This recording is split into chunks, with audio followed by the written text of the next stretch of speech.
that, my dear colleagues and dear my students. അതുപോലെ നമുക്ക് എന്ത് ചെയ്യണം, ഒരു ഇന്ററാക്ഷൻ, ഒരു ക്ലോസ് കോൺടാക്ട് വിത്ത് ഓണ്ടർപ്രണേഴ്സ് എന്നുള്ളതാണ്. ഇവർക്ക് നേരിട്ട് ഒരു ബന്ധം ഉണ്ടാക്കുക എന്നുള്ളതാണ്. മുസ്തഫ എനിക്ക് അറിയുന്ന എൻ്റെ ഒരു പരിചയമുള്ള ഒരാളും കൂടെയാണ്. അവര് ഫോർക്കിഡ്സ് എന്ന ടോയ്സിന്റെ എക്സ്പോർട്ടിംഗ് ആയിരുന്നു, ചൈനയിൽ നിന്ന് ഇങ്ങോട്ട് ഇമ്പോർട്ടിംഗ് ആയിരുന്നു. ഇപ്പൊ സ്വന്തമായിട്ട് ടോയ്സിന്റെ ചില കാര്യങ്ങളൊക്കെ തുടങ്ങിയിട്ടുണ്ട്. അതിന്റെ അങ്ങനെ വൈഫ് എന്ന് വെച്ചാൽ നല്ലൊരു ഓണ്ടർപ്രണർ കൂടിയാണ്, ഒരു വുമൺ ഓണ്ടർപ്രണർ ആണ്. വീട്ടിലത്തെ എല്ലാ സ്വന്തം വീട്ടിൽ തന്നെയാണ് ശരിക്കും അതിന്റെ ഗോഡൌൺ കിടക്കുന്നത്. അത്യാവശ്യം കാണാനൊക്കെ ഉള്ള അത്യാവശ്യം നല്ല സ്ക്വയർ ഫീറ്റിൽ അത്യാവശ്യം നല്ല ഗോഡൌൺ ഉണ്ട്.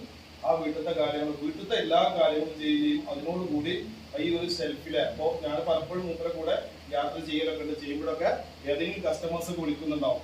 കസ്റ്റമേഴ്സ് വിളിക്കുന്ന സമയത്ത് വൈഫിന് വിളിക്കും. വൈഫിനാണെങ്കിൽ ഏത് ടോയ്സ് ഏത് സ്ഥലത്ത് ഏത് റാക്കിലാന്നുള്ള കാര്യം വളരെ വ്യക്തമായിട്ട് എന്ത് ചെയ്യുന്നത് വൈഫിന് അറിയുന്നുണ്ട്. മോന്റെ മുസ്തഫാക്കാന്റെ മോൻ തന്നെയാണ് ഈ നിൽക്കണം. CAക്ക് നിങ്ങളെ പോലെ നിങ്ങളെ ഫസ്റ്റ് ഇയർ ഏകദേശം നിങ്ങളുടെ ബാച്ച് തന്നെയാണ് CAക്ക് എന്താണ് പഠിച്ചുകൊണ്ടിരിക്കുന്ന ഒരാളും കൂടെ. ചെറിയൊരു കാര്യം എന്ന് വെച്ചാല് ഇഷ്ടപ്പെടുമെന്ന് എനിക്കറിയില്ല, എങ്കിലും മോനും സാറും വൈഫും മുസ്തഫ സാറും അതുപോലെ മോനും ഒരേ സമയത്താണ് +2 വിദ്യാഭ്യാസം നേടിയത് എന്നുള്ളതാണ്. മോനെയും ഹസ്ബൻഡിനെയും വൈഫിനെയും എനിക്ക് പഠിപ്പിക്കാനുള്ള ഒരു ഭാഗ്യം കൂടി കിട്ടിയിട്ടുണ്ട്. പിന്നെ എനിക്ക് MBA ഉണ്ട്. എനിക്ക് തിയററ്റിക്കൽ ഭാഗങ്ങൾ മാത്രമേ എനിക്ക് കൈകാര്യം ചെയ്യാൻ പറ്റുള്ളൂ. ക്ലാസ്സിൽ സ്ഫുടമായിട്ട് 1 മണിക്കൂറൊക്കെ വേണമെങ്കിൽ ഭംഗിയായിട്ട് ഞാൻ ക്ലാസ് എടുക്കും. പക്ഷെ എനിക്ക് പ്രാക്ടിക്കൽ വശമൊന്നുമില്ല. സാറിന് MBA ഇല്ല എങ്കിൽ പ്രാക്ടിക്കൽ MBA വളരെ ഭംഗിയായിട്ട് അത് കൈകാര്യം ചെയ്തു പോകുന്നുണ്ട്. ഫാമിലിയിൽ ഒരു പ്രശ്നമില്ല, എല്ലാ കാര്യങ്ങളും വീട്ടിൽ തന്നെയാണ്. അതിന്റെ നമുക്ക് വേണമെങ്കിൽ ഒരു വിസിറ്റ് ഒക്കെ വേണമെങ്കിൽ നമുക്ക് നടത്താൻ പറ്റും. ടോയ്സിന്റെ എല്ലാ കാര്യങ്ങളും വീട്ടിലുണ്ട്. അതിന്റെ ഷെൽഫുകളും 2ഓ 3ഓ ഗോഡൌൺ പോലെ കാര്യങ്ങളൊക്കെ ചെയ്ത് അറേഞ്ച് ചെയ്ത് വീട്ടിലാണ് ചെയ്യുന്നത്. അത് മുഴുവൻ കൺട്രോൾ ചെയ്യുന്നത് മുസ്തഫാക്ക ചൈനയിലൊക്കെ പോണ സമയത്ത് അത് മുഴുവൻ കൺട്രോൾ ചെയ്യുന്നത് വൈഫാണ്. എങ്കിൽ അതിന്റെ ഇടയ്ക്ക് +2 പഠനം ഇത് ഡിഗ്രി ചെയ്തു, ഡിഗ്രിയും ഏകദേശം കംപ്ലീറ്റ് ആയിക്കൊണ്ടിരിക്കുന്നുണ്ട്. ഇങ്ങനെയൊക്കെ ചെയ്യുന്നുണ്ട്. ഒരു റിസ്കില്ല. ലോക്ക്ഡൌണും മറ്റുള്ള കാര്യങ്ങളൊക്കെ വരികയാണെങ്കിലും അവരുടെ ജീവിതം ഒരുപക്ഷെ സേഫ് ആയിട്ട് പോയിക്കൊണ്ടിരിക്കുന്നുണ്ട്. അപ്പൊ അതുപോലെ ഇങ്ങനത്തെ ആൾക്കാരെ നമുക്ക് നേരിട്ട് വൺവേ ആക്കേണ്ട ആവശ്യമില്ല. ഒരു ഇന്ററാക്ഷൻ ആയിട്ട് ചെയ്യുക. നമുക്ക് നമ്മളെ പ്രിൻസിപ്പൾ വരും. ഇത് ഔദ്യോഗികമായിട്ട് ഇനാഗ്രേറ്റ് ചെയ്യുന്ന പ്രിൻസിപ്പൾ 2 മണിക്ക് ശേഷം ഫുഡ് കഴിച്ചിട്ട് ഇന്നിപ്പോ പ്രിൻസിപ്പളിന്റെ പിന്നെ പരിപാടി ഉണ്ടായിരുന്നു. പ്രിൻസിപ്പൾ അത് കഴിഞ്ഞ് മറ്റൊരു ഇനാഗ്രേഷൻ ഉണ്ട്. അത് കഴിഞ്ഞിട്ട് നമ്മുടെ ഡിപ്പാർട്ട്മെന്റിലേക്ക് വരും. അപ്പൊ വരുന്ന സമയത്ത് എന്ത് ചെയ്യും, ആ ചടങ്ങിന്റെ ഇനാഗ്രേഷൻ അവിടെ നടക്കും. നമ്മുടെ ഗസ്റ്റ് എന്ത് ചെയ്യും, നമ്മുടെ ക്ലാസ്സുകൾ തുടങ്ങും. അപ്പൊ അധ്യക്ഷനാണ് ഞാൻ, കൂടുതലൊന്നും സംസാരിക്കുന്നില്ല. ഈ ചടങ്ങിന് ഒരു ആശംസ കൂടെ അർപ്പിക്കുന്നുണ്ട്. അത് കഴിഞ്ഞിട്ട് നമുക്ക് നമ്മുടെ സെഷൻ തുടങ്ങാം. ഇതിന് വേണ്ടിയിട്ട് നമ്മുടെ ഡിപ്പാർട്ട്മെന്റിലെ സ്റ്റാഫായിട്ടുള്ള മിസ്റ്റർ ആഷിഖ് സുൽത്താൻ, മുഹമ്മദ് ആഷിഖ് സുൽത്താൻ സാറിനെ ക്ഷണിച്ചു കൊടുക്കും. അപ്പൊ അങ്ങനത്തെ അനുഭവം, ഒരുപാട് അനുഭവമുള്ള ആൾക്കാരെ വെച്ചാണ് നമ്മൾ ഇന്ന് തുടങ്ങുന്ന ഈ മീറ്റ് ദ എന്റർപ്രണർ അല്ലെങ്കിൽ ഇത് സ്റ്റോറി ഓഫ് സക്സസ് എന്ന് പറയുന്ന ഈ പരിപാടി നമ്മൾ പ്ലാൻ ചെയ്തു. അപ്പൊ അതിലൂടെ നമുക്ക് ഒരുപാട് കാഴ്ചപ്പാടുകൾ കിട്ടും. ഈ വരുന്ന 5 പേരും 5 തലത്തിൽ ബിസിനസ് ചെയ്ത് സക്സസ് ആയ ആൾക്കാരാണ്. ഒരാൾ ടോയ് ആണെങ്കിൽ ഇനി വരുന്നൊരു ഗസ്റ്റ് മെഡിക്കൽ ഫീൽഡിൽ സക്സസ് ആയ ഒരാളാണ്. ഇനി ഒരാൾ വരുന്നത് ഗോൾഡ് അല്ലെങ്കിൽ സ്വർണ്ണ കച്ചവടത്തിൽ സക്സസ് ആയ ഒരാളാണ്. മറ്റൊരാൾ ഈവന്റ് മാനേജ്മെന്റിൽ വളരെ സക്സസ് ആയ ഒരു ബിസിനസ്മാനാണ്. ഇങ്ങനെ വരുന്ന ഓരോരുത്തരും ഓരോ മേഖലയിലും അവരുടെ വിജയം കൈവരിച്ച ആൾക്കാർ. അപ്പൊ അതിൽ നിന്ന് നമുക്ക് നമ്മുടെ ഇൻട്രസ്റ്റ് എന്താണ്, നമ്മുടെ ഇൻട്രസ്റ്റ് ഏതിലാണ്, അതിന് നമുക്ക് എന്തൊക്കെ വേണം എന്നുള്ളതൊക്കെ നമുക്ക് ഇങ്ങനെ ആൾക്കാരുമായി കമ്മ്യൂണിക്കേറ്റ് ചെയ്യുമ്പോഴാണ് നമുക്ക് എന്ത് ചെയ്യാം മനസ്സിലാവും. ഇപ്പൊ നമ്മുടെ മൈൻഡിൽ ഒരുപാട് ആഗ്രഹങ്ങൾ ഉണ്ടാവും, എനിക്ക് അതാവണം ഇതാവണം എന്നൊക്കെ അല്ലേ. പക്ഷെ അത് ഒരു ഏജ് കഴിയുമ്പോൾ നമ്മൾ നമ്മുടേതായ ഒരു മൈൻഡിലേക്ക് ചുരുങ്ങും. അപ്പൊ ഈ പറഞ്ഞ ആവേശം ഇതൊന്നും ഉണ്ടാവില്ല. അപ്പൊ അത് മനസ്സിലാക്കാനാണ് നമ്മൾ ഇങ്ങനത്തെ പരിപാടികളൊക്കെ വെക്കുന്നത്. ഇതിൽ ഒരാൾക്കെങ്കിലും ഈ പരിപാടി കൊണ്ട് ഉപകാരം ഉണ്ടായെങ്കിൽ അത് തന്നെയാണ് തീർച്ചയായും ഈ പരിപാടിയുടെ വിജയം എന്ന് പറയുന്നത്. അപ്പൊ അതുകൊണ്ട് നമുക്കിന്ന് കിട്ടിയിട്ടുള്ളത് എന്തുകൊണ്ടും മികച്ച ഒരു സ്പീക്കറെയാണ്. അതുകൊണ്ട് അദ്ദേഹത്തിന്റെ ക്ലാസ് ശ്രദ്ധിച്ച് കേൾക്കുക. ഈ പരിപാടിക്ക് എല്ലാവിധ ആശംസകളും നേർന്നുകൊണ്ട് നിർത്തുന്നു. മുഹമ്മദ് മുസ്തഫ KT സാറിനെ ക്ഷണിച്ചുകൊണ്ട് ഈ സെഷൻ ഇനി പ്രിൻസിപ്പൾ ഏത് സമയത്ത് വരുന്ന സമയത്ത് പ്രിൻസിപ്പൾ 5 മിനിറ്റ് ക്ലാസ് ഉണ്ടാവും. നമുക്ക് വീണ്ടും അത് തുടങ്ങാം. 3:45 ഏകദേശം ആകുമ്പോൾ നമുക്ക് വൈൻഡപ്പ് ചെയ്യും. കാരണം കോളേജ് ഫസ്റ്റ് കുട്ടികളൊക്കെ ഉണ്ടാവും. ആ സമയമാകുമ്പോൾ കഴിയും. മാക്സിമം സാറിന് ഉപയോഗപ്പെടുത്തുക. Okay sir.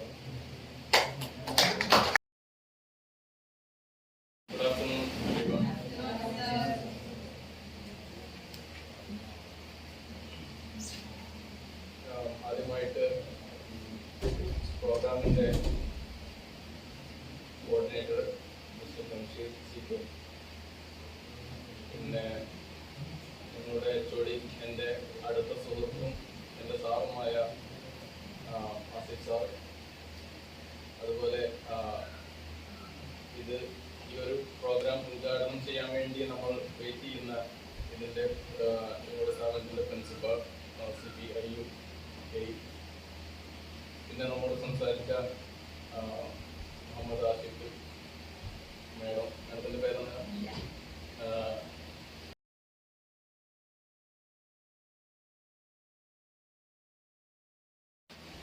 സുഹൃത്ത് എൻ്റെ മകൻ്റെ പ്രായമാണ് നിങ്ങൾക്കൊക്കെ ഉള്ളത്. പക്ഷെ എന്നാലും ഇത്രയും ആകാംക്ഷയോടെ നിങ്ങൾ ഇരിക്കുന്നത് കാണുമ്പോൾ എനിക്കെന്നെ സത്യം പറഞ്ഞാൽ നിങ്ങൾക്ക് എത്ര തന്നാലും മതിയാവില്ല എന്നുള്ളൊരു തോന്നലാണ് എനിക്ക് ആദ്യമായിട്ടുള്ളത്. അപ്പോൾ ഏതായാലും ഞാനിവിടെ ഇന്ന് നിങ്ങളുമായിട്ട് ഷെയർ ചെയ്യാൻ ഉദ്ദേശിക്കുന്നത്, കാരണം എനിക്കറിയാം നിങ്ങളൊക്കെ ഒന്നിരിക്കലും ഒരു കൺഫ്യൂഷൻ ഉണ്ടാവും.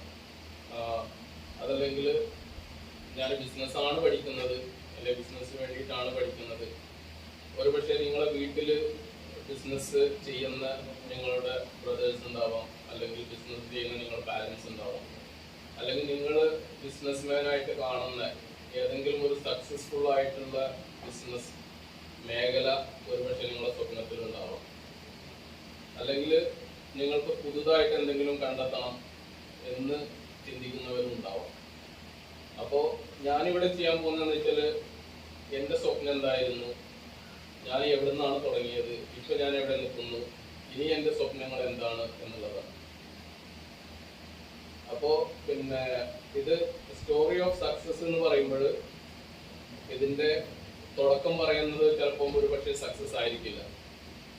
പക്ഷെ അത് എങ്ങനെ പോയാലും നിങ്ങൾക്ക് എന്ത് ചെയ്യും, അത് ഉപകാരപ്പെടും എന്നുള്ള ഒരു ഉറച്ച വിശ്വാസമുണ്ട്. അപ്പൊ അതുകൊണ്ട് ഞാൻ സംസാരിക്കുന്നതിന്റെ ഇടയിൽ നിങ്ങളൊരു വെറും ശ്രദ്ധിച്ചിരിക്കുന്ന ഒരു സ്റ്റുഡൻസ് ആവണ്ട. നിങ്ങൾക്ക് ആർക്കാണോ സംശയം തോന്നുന്നത്, എന്താണോ ചോദിക്കാനുള്ളത്, അപ്പം ജസ്റ്റ് ഒന്ന് ഹാൻഡ് റൈസ് ചെയ്യാം, എന്നിട്ട് ചോദിക്കാം. കാരണം നമുക്കിത് എന്ത് ചെയ്യാം, ഒരു 1.5 മണിക്കൂർ നമുക്കൊരു ഇന്ററാക്ഷൻ മീറ്റ് ആയിട്ട് നമുക്കിതിനെ ഉപയോഗപ്പെടുത്താം. ഓക്കെ. അപ്പോൾ എന്നെ കുറിച്ച് ഇൻട്രൊഡ്യൂസ് ചെയ്തു. ഞാനത് ലാസ്റ്റ് പറയാമെന്നുണ്ടായിരുന്നു. എൻ്റെ +2 കാര്യങ്ങളൊക്കെ അത് സാറായതെന്ന് റിവീൽ ചെയ്തുകൊണ്ട് കുഴപ്പമൊന്നുമില്ല, സന്തോഷമാണ്. എനിക്കതൊരു അഭിമാനം കൂടെയാണ്. കാരണം ആർക്ക് എന്റർപ്രനർ ആവാം, ഏത് സാഹചര്യത്തിലൊക്കെ നമുക്ക് ഡിസിഷൻ ചേഞ്ച് ചെയ്യാം എന്നുള്ളതൊക്കെ ഞാൻ നിങ്ങൾക്ക് ഷെയർ ചെയ്യാം. ഓക്കെ. അപ്പോൾ ഞാൻ ഒന്നുകൂടെ ഈ ഇവന്റിലേക്ക് ഒന്നുകൂടെ സ്വാഗതം ചെയ്യാണ്. എല്ലാവരും ഉച്ചഭക്ഷണം കഴിഞ്ഞ് ഉറക്കത്തിന്റെ ക്ഷീണമുണ്ടോ? ഉണ്ടാ? ഇല്ലല്ലോ? ഓക്കെ, ഉണ്ടാവരുത്. ഓക്കെ.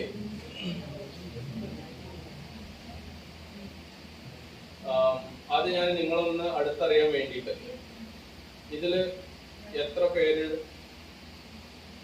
ബിസിനസ് ചെയ്യണം എന്ന് ഉദ്ദേശിക്കുന്ന എത്ര പേരുണ്ട്? ജസ്റ്റ് ഒന്ന് ഹാൻഡിൽ ചെയ്യാം. ബിസിനസ് ചെയ്യണം എന്ന് നോക്കിക്കോളൂ, ധൈര്യമായിട്ട്. നിങ്ങൾ അങ്ങനെ ആഗ്രഹങ്ങൾ മനസ്സിലുണ്ടെങ്കിൽ ഇത് നിങ്ങളെ ഫസ്റ്റ് സ്റ്റെപ്പാണ്. ഈ ഒരു കൈ നിങ്ങൾക്ക് പൊക്കാൻ വേണ്ടിയിട്ട് നിങ്ങൾ ആത്മാർത്ഥത ഉണ്ടെങ്കിൽ, അല്ലെങ്കിൽ ആ ഒരു ധൈര്യം ഉണ്ടെങ്കിൽ, അതാണ് നിങ്ങളെ ഫസ്റ്റ് സ്റ്റാർട്ടിങ് എന്ന് പറയുന്നത്. Okay okay.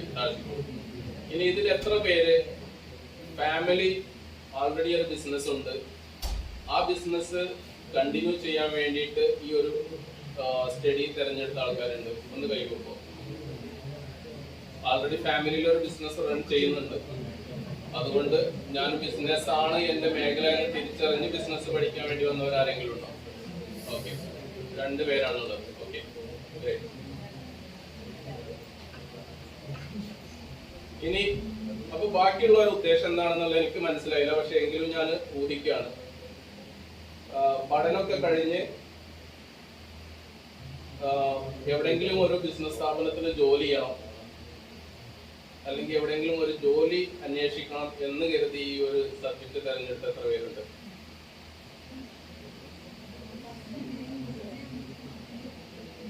ഇല്ല. ഓക്കെ. അപ്പൊ ബാക്കിയുള്ളവരുടെ ലക്ഷ്യം എന്താണെന്ന് എനിക്ക് മനസ്സിലായില്ല. വീട്ടിൽ നിന്ന് ചീത്ത എന്തെങ്കിലുമൊക്കെ പഠിക്കണമെന്ന് പറയുന്നോണ്ട് പോയതാണോ, അതല്ല കല്യാണം കഴിയുന്നത് വരെ എന്തൊക്കെ പഠിക്കണമെന്നുണ്ട് അതുവേണ്ടി പോയതാണോ, ഒന്നും അറിയില്ല. ഏതായാലും നിങ്ങളുടെ മനസ്സിൽ ഏതായാലും ഒരു ബിസിനസ് ഉണ്ട്, ഇല്ലെങ്കിൽ നിങ്ങളുടെ ഈ ഒരു കോഴ്സ് കഴിയുമ്പോൾ നിങ്ങൾ ഒരു ബിസിനസ്സുകാരാവും എന്നുള്ള ഒരു ശുഭാപ്തി വിശ്വാസം എനിക്കുണ്ട്. അതങ്ങനെ തന്നെ നടക്കട്ടെ എന്ന് ഞാൻ ആശംസിക്കുകയാണ്. ഓക്കെ. നമുക്കൊരു ബിസിനസ്മാൻ ആവാൻ വേണ്ടിയിട്ട് മറ്റുള്ള ജോലി പോലെയല്ല. മറ്റുള്ള ജോലി എന്ന് പറഞ്ഞാൽ ഒരു ഡോക്ടർ ആണെങ്കിൽ നിങ്ങൾ സർട്ടൻ കോഴ്സ് കഴിയൽ നിർബന്ധമാണ്, അത് പാസ്സാവൽ നിർബന്ധമാണ്, അല്ലെ? ഒരു എഞ്ചിനീയർ ആണെങ്കിലോ നിർബന്ധമല്ലേ? നിങ്ങൾ സർട്ടൻ കോഴ്സുകൾ ഫോളോ ചെയ്യുക, അതിന് മാക്സിമം മാർക്ക് വാങ്ങിച്ച് അതിന്റെ ട്രെയിനിങ്ങിലൂടെ പോയിട്ടാണ് നിങ്ങൾ എന്താവുന്നത്, ഒരു എഞ്ചിനീയർ ആവുന്നത്, അല്ലെ?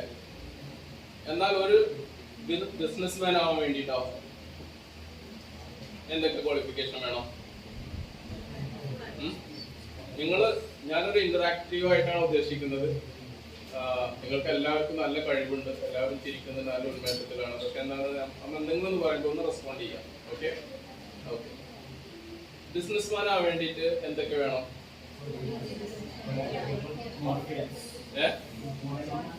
ഒരാൾ എണീറ്റിട്ട് ഒന്ന് പറയോ? ഗോ മോളടി ഒന്ന് പറഞ്ഞേ, എന്തൊക്കെയാ വേണ്ടേ? പറഞ്ഞോളൂ. അതെല്ലാം കൂടെ പറഞ്ഞാൽ എനിക്ക് കേൾക്കുന്നില്ല, ക്ലിയർ ആവുന്നില്ല, അതുകൊണ്ടാണ്. കുഴപ്പമില്ല. ഓക്കെ. നമുക്കൊരു ബിസിനസ്മാൻ ആവാൻ വേണ്ടിയിട്ട് ആദ്യം നമുക്ക് വേണ്ടത് എന്താണ്? കോൺഫിഡൻസ്. അതാണ് ആദ്യം വേണ്ടത്.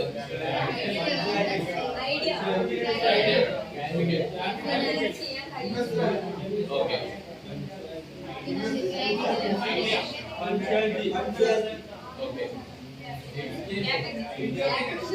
ഓക്കെ. അപ്പൊ നിങ്ങൾ പറഞ്ഞതെല്ലാം സത്യമാണ്, ഇതെല്ലാം വേണം. പക്ഷെ അതിന്റെ തുടക്കം എന്താണ് വേണ്ടത്? നമുക്കൊരു സ്വപ്നം വേണം. അതാണ് ഇതിന്റെ തുടക്കം എന്ന് പറയുന്നത്. എന്താണ്? ഒരു ബിസിനസ്മാൻ ആവണമെങ്കിൽ ആദ്യം വേണ്ടത് ഒരു സ്വപ്നം വേണം. അത് സ്വപ്നം തന്നെ രണ്ടു വിധമുണ്ട്. ഏതൊക്കെയാണ് രണ്ടു വിധ സ്വപ്നങ്ങൾ? എങ്ങനെയാ?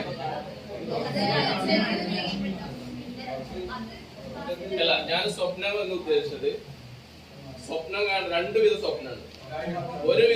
ഒരു സ്വപ്നം എന്ന് പറയുന്നത് ആദ്യം എന്ത് വേണം? നമ്മൾ ഉറങ്ങണം. ഉറക്കത്തിലാണ് നമ്മൾ സ്വപ്നം കാണുന്നത്, അല്ലേ? രണ്ടാമത്തെ സ്വപ്നം ഏതാണ്?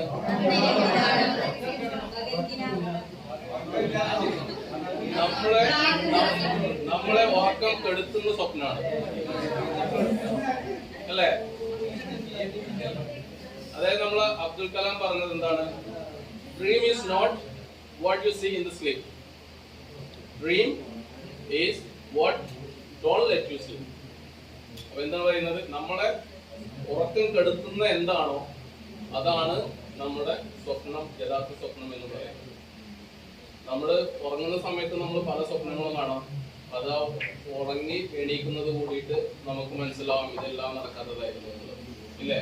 പക്ഷെ നമ്മൾ ഉറങ്ങാണ്ടിരിക്കുന്ന സ്വപ്നങ്ങളോ അതിനുവേണ്ടി നമ്മൾ പ്രയത്നിക്കുകയാണെങ്കിൽ നമ്മൾ തീർച്ചയായിട്ടും അവിടെ എത്തും എന്നുള്ളത് തന്നെയാണ് എൻ്റെ വിശ്വാസം. അതാണ് എൻ്റെ എക്സ്പീരിയൻസ്. ഓക്കെ. അപ്പം ആദ്യം നമുക്ക് വേണ്ടത്, ഇനി സ്വപ്നം കാണാനോ, ഏറ്റവും ഇത് പറയുന്നത് സ്വപ്നം കാണാനും നമുക്ക് എന്താ ആവശ്യമില്ല? എന്തൊക്കെ നമുക്ക് സ്വപ്നം കാണാൻ ആവശ്യമില്ല? നമുക്ക് ഏത് ബിസിനസ്സും സ്വപ്നം കാണാം. ഒരു കോടീശ്വരന്റെ ബിസിനസ് നമുക്ക് സ്വപ്നം കാണാം. നമുക്ക് ലുലുവിന്റെ മാനേജർ യൂസുഫ് അലിയുടെ ഒരു പൊസിഷൻ നമുക്ക് സ്വപ്നം കാണാം. കൊച്ചു ഹൗസ് പറ്റിയിട്ട് നമുക്ക് സ്വപ്നം കാണാം. അങ്ങനെ ഒരുപാട് ആൾക്കാർ, വലിയ വലിയ ബിസിനസ്മാരുടെ അതേ മേഖല നമുക്ക് എന്ത് ചെയ്യാം? സ്വപ്നം കാണാം. അതിന് എന്തൊക്കെ ആവശ്യമില്ല? Yes, very good. അതിന് എന്താ ആവശ്യമില്ല? ഇൻവെസ്റ്റ്മെന്റ് ഒട്ടും ആവശ്യമില്ല.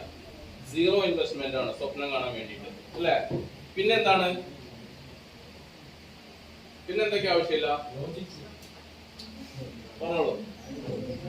പിന്നെ നമുക്ക് ആവശ്യമില്ല എന്ത്? ലൈസൻസോ പെർമിറ്റോ, ഇതിന് ഒരു പെർമിഷനും നമുക്ക് എന്തില്ല, ആവശ്യമില്ല. ഒന്നും നമുക്ക് ആവശ്യമില്ല. പിന്നെയോ, നമ്മൾ ടാക്സ് അടക്കണം. സ്വപ്നം കാണാൻ നമ്മൾ ടാക്സും അടക്കണ്ട. അപ്പൊ നമുക്ക് ആദ്യം എന്ത് വേണം? സ്വപ്നം കാണണം. ആ സ്വപ്നം എന്താണ്? കംപ്ലീറ്റ്ലി ഫ്രീ ഓഫ് കോസ്റ്റ് ആണ്. ഓക്കെ?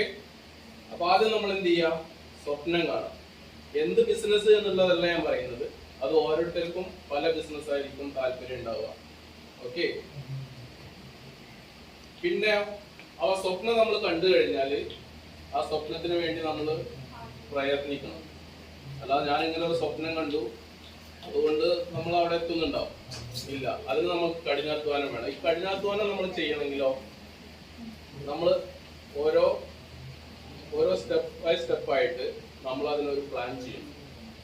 അതിന് ആദ്യമായിട്ട് നമ്മൾ എന്ത് ചെയ്യേണ്ടതാണ്? ഒരു ഗോൾ സെറ്റ് ഉണ്ട് നമുക്ക്, ഇല്ലേ? അപ്പൊ ഈ ഗോൾ സെറ്റ് എന്ന് പറഞ്ഞാൽ നമ്മൾ എന്ത് ചെയ്യണം? ഒരു ക്വാണ്ടിഫയബിൾ ഗോൾ ആയിരിക്കണം. അങ്ങനെ ഞാൻ പറയുന്നത് നമുക്കത് അളക്കാൻ കഴിയണം. നമ്മളെ ഗോൾ എന്താണെന്നുള്ളത് നമുക്ക് അളക്കാൻ കഴിയണം. നമ്മളൊരു വലിയ ബിസിനസ്മാനോ എന്ത് ബിസിനസ്മാൻ അതുകൊണ്ട് കാര്യമുണ്ടോ? ഇല്ല. അപ്പൊ നമുക്ക് എന്ത് ചെയ്യണം? നമ്മളെ ഗോള് അളക്കാൻ കഴിയും. എങ്ങനെ? നമ്മളൊരു 5 വർഷം കഴിയുമ്പോഴത്തേക്ക് എന്റെ ബിസിനസ് ഞാൻ എവിടെ എത്തിക്കണം? അത് 10 വർഷം ആകുമ്പോഴത്തേക്ക് എന്ത് ചെയ്യണം? ആ ബിസിനസ്സിനെ ഞാൻ എങ്ങോട്ട് കൊണ്ടുപോകണം? ഈ ഒരു ദിശ നമുക്ക് ആദ്യം എന്ത് വേണം? നമ്മളെ ബിസിനസ് തുടങ്ങുന്നതിന് മുമ്പായിട്ട് എന്ത് വേണം? നമ്മൾ കരുതിയിരിക്കണം, നമ്മൾ ഒരുങ്ങിയിരിക്കണം. ഓക്കെ? രണ്ടാമത്തേത് എന്താണ്? നമ്മളെ ഗോൾ സ്പെസിഫിക് ആയിരിക്കണം. എന്താണെന്നുള്ളത് നമുക്ക് അറിഞ്ഞിരിക്കണം. എന്ത് ടൈപ്പ് ബിസിനസ് നമ്മൾ ചെയ്യണം? അപ്പൊ എന്ത് ടൈപ്പ് ബിസിനസ് നമ്മൾ ചെയ്യണം? നമ്മൾ ആദ്യം ചെയ്യണം വെച്ചാല് നിങ്ങൾ എന്താണോ നിങ്ങളുടെ ഇൻട്രസ്റ്റ് എന്ന് ആദ്യം മനസ്സിലാക്കണം. പല ആൾക്കാർക്കും പല മേഖലയിലായിരിക്കും ഇൻട്രസ്റ്റ് ഉണ്ടാവുക. ഇപ്പൊ ഞാനിപ്പോ ടോയ്സിന്റെ സെക്ഷൻ ഏറ്റെടുക്കാനുള്ള കാരണം എനിക്ക് ടോയ്സ് ഇഷ്ടമാണ്. ടോയ്സ് ഇഷ്ടം എന്ന് പറഞ്ഞാൽ എനിക്ക് 40 വയസ്സ്, 45, 50 വയസ്സ്, 60 വയസ്സ്, 75 വയസ്സ് എനിക്ക് ആയുസുണ്ടെങ്കിൽ ഞാൻ അപ്പോഴും എന്തായിരിക്കും? കുഞ്ഞുങ്ങളെ പോലെ ടോയ്സും കൊണ്ട് കളിച്ചോണ്ടിരിക്കുകയായിരിക്കും. അല്ലെങ്കിൽ എന്റെ മേഖല കുട്ടികളെ കളിപ്പിക്കുന്നതായിരിക്കും. അപ്പൊ എന്റെ ഇൻട്രസ്റ്റ് എന്ന് പറയുന്നത് എന്നും ഒരു കുട്ടിയായിട്ട് ജീവിക്കുക എന്നുള്ളതാണ്. അപ്പൊ അതുകൊണ്ട് ഞാൻ എന്ത് ചെയ്തു? ഞാൻ ടോയ്സിന്റെ മേഖല. ഓക്കെ? അതുപോലെ നിങ്ങൾ എന്ത് ചെയ്യണം? നിങ്ങൾക്ക് എന്താണോ ഇഷ്ടം? ഒരാൾക്ക് കുക്കിംഗ് ആണോ ഇഷ്ടം? അതാണ് അവരുടെ പാഷൻ എങ്കിൽ ആ ഒരു മേഖല എന്താണോ നിങ്ങൾ കണ്ടെത്തണം. നിങ്ങൾ എന്ത് ചെയ്തു എന്നുള്ളത്, നിങ്ങൾ ചെയ്യുന്ന ജോലിയിൽ നിങ്ങൾ 100% സാറ്റിസ്ഫൈഡ് ആയിരിക്കും. അപ്പൊ ആ സാറ്റിസ്ഫൈഡ് ആയിരിക്കുമ്പോൾ എന്ത് വേണം? നിങ്ങൾക്ക് ഇഷ്ടം എന്താണ് ആ ഒരു മേഖല നിങ്ങൾ കണ്ടെത്തണം എന്നുള്ളതാണ്. അല്ലാതെ എൻ്റെ ജ്യേഷ്ഠന് ഒരു ബിസിനസ് ചെയ്യുന്നുണ്ട്, അപ്പം വീട്ടുകാർ പറയും നീ അത് തന്നെ നോക്കി നടണം, അതേതായാലും സക്സസ് ആണ്. ഒരു പക്ഷെ നിങ്ങൾക്ക് ആ ബിസിനസ്സിനോട് തീരെ താല്പര്യം ഉണ്ടാവില്ല. അങ്ങനെയാണെങ്കിൽ നിങ്ങളൊരു നല്ല ബിസിനസ്മാൻ ആവുമോ? അല്ലെങ്കിൽ ആ ബിസിനസ്സിൽ നിങ്ങൾക്ക് ഒരു മുന്നേറ്റം ഉണ്ടാക്കാൻ കഴിയുമോ? കഴിയില്ല. അപ്പൊ എന്ത് ചെയ്യണം? നിങ്ങൾക്ക് എന്താണോ താല്പര്യം, കാരണം നമുക്കൊക്കെ എന്തേ ഉള്ളൂ? ഒരു ലൈഫേ ഉള്ളൂ. നമുക്കൊരു 3-4 ഓപ്ഷൻസ് ഒന്നുമില്ല. അപ്പൊ നിങ്ങൾ എന്താണോ ആഗ്രഹിക്കുന്നത് അതിനായിരിക്കാം എന്ത് മുൻതൂക്കം കൊടുക്കേണ്ടത്. ഓക്കെ? പിന്നെ രണ്ടാമത്തെ എന്താണ്? ഈ സ്പെസിഫിക് ഗോൾ എന്ന് പറയുന്നത്. ആ സ്പെസിഫിക് ഗോളിലേക്ക് നമ്മൾ എങ്ങനെ എത്തിപ്പെടുന്നുള്ളത് നമ്മൾ നോക്കണം. അതിനെന്തൊക്കെയാണോ വഴി? അതിന് വഴികൾ പലതും ഉണ്ടാവും. എപ്പോഴും ഷോർട്ട് വഴികളോ ഒന്നും നോക്കരുത്. നമുക്ക് സ്പെസിഫിക് ആയിട്ട് നമുക്ക് നമ്മളെ ഗോൾ അച്ചീവ് ചെയ്യാൻ വേണ്ടിയിട്ട് നമ്മൾ എന്തൊക്കെ വഴികളാണ് നമ്മൾ ചെയ്യുക എന്നുള്ളത് നമ്മൾ ആദ്യം മനസ്സിലാക്കി. അത് കഴിഞ്ഞിട്ടോ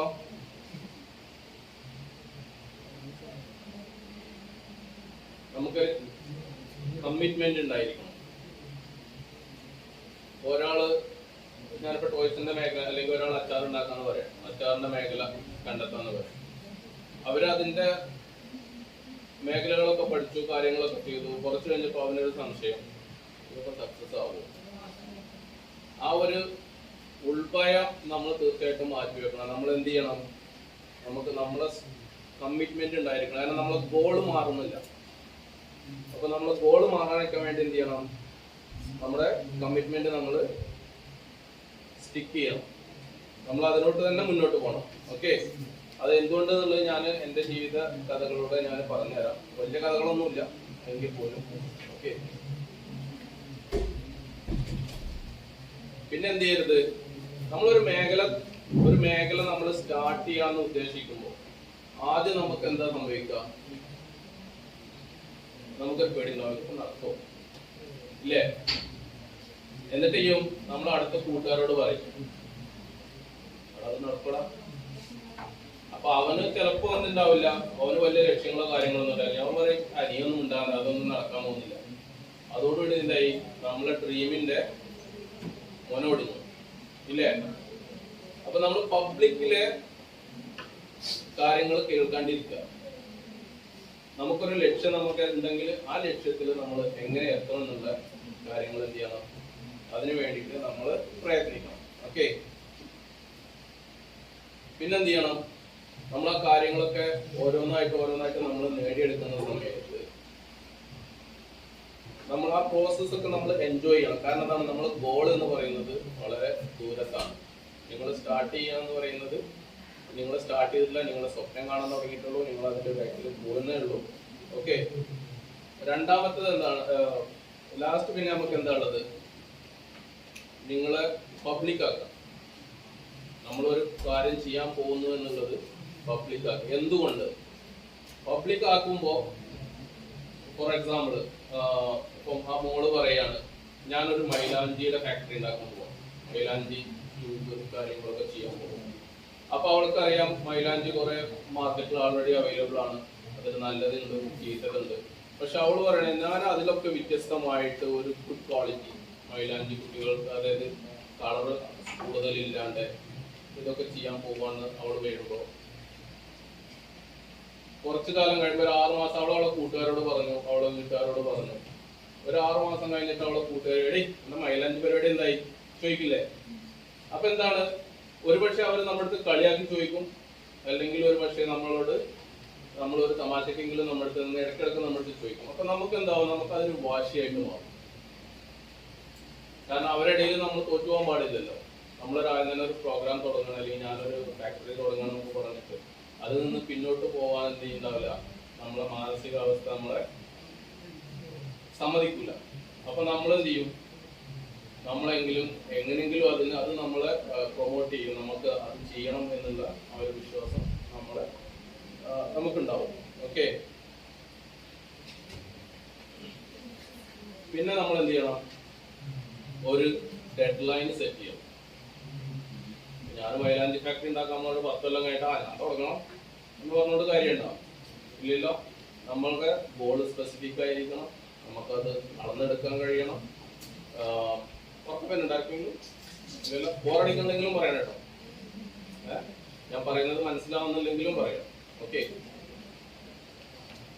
പിന്നെ ഡെഡ് ലൈൻ എന്ത് ചെയ്യണം? നമ്മൾ സെറ്റ് ചെയ്യണം. ഡെഡ് ലൈൻ സെറ്റ് ചെയ്യുമ്പോൾ നമ്മൾ എന്ത് ചെയ്യണം? നമ്മൾ ഒരുപാട് വർഷം മുന്നോട്ട് കൊണ്ടുപോകരുത്. കാരണം അപ്പൊ നമുക്ക് അതിനുള്ള ഒരു ഇൻട്രസ്റ്റ് ഇല്ലാണ്ടാവും. വളരെ തൊട്ടടുത്ത ഡേറ്റ് നമ്മൾ കൊടുക്കരുത്. അപ്പൊ നമുക്ക് സ്ട്രെസ്ഫുൾ ആവും. കാരണം എന്താണ്? ഈ സമയമാകുമ്പോഴത്തേക്ക് നമ്മൾ ഇതൊന്നും റെഡി ആവില്ലല്ലോ എന്നുള്ള ഒരു സ്ട്രെസ്ഫുൾ ആവും നമുക്ക്. ഓക്കെ,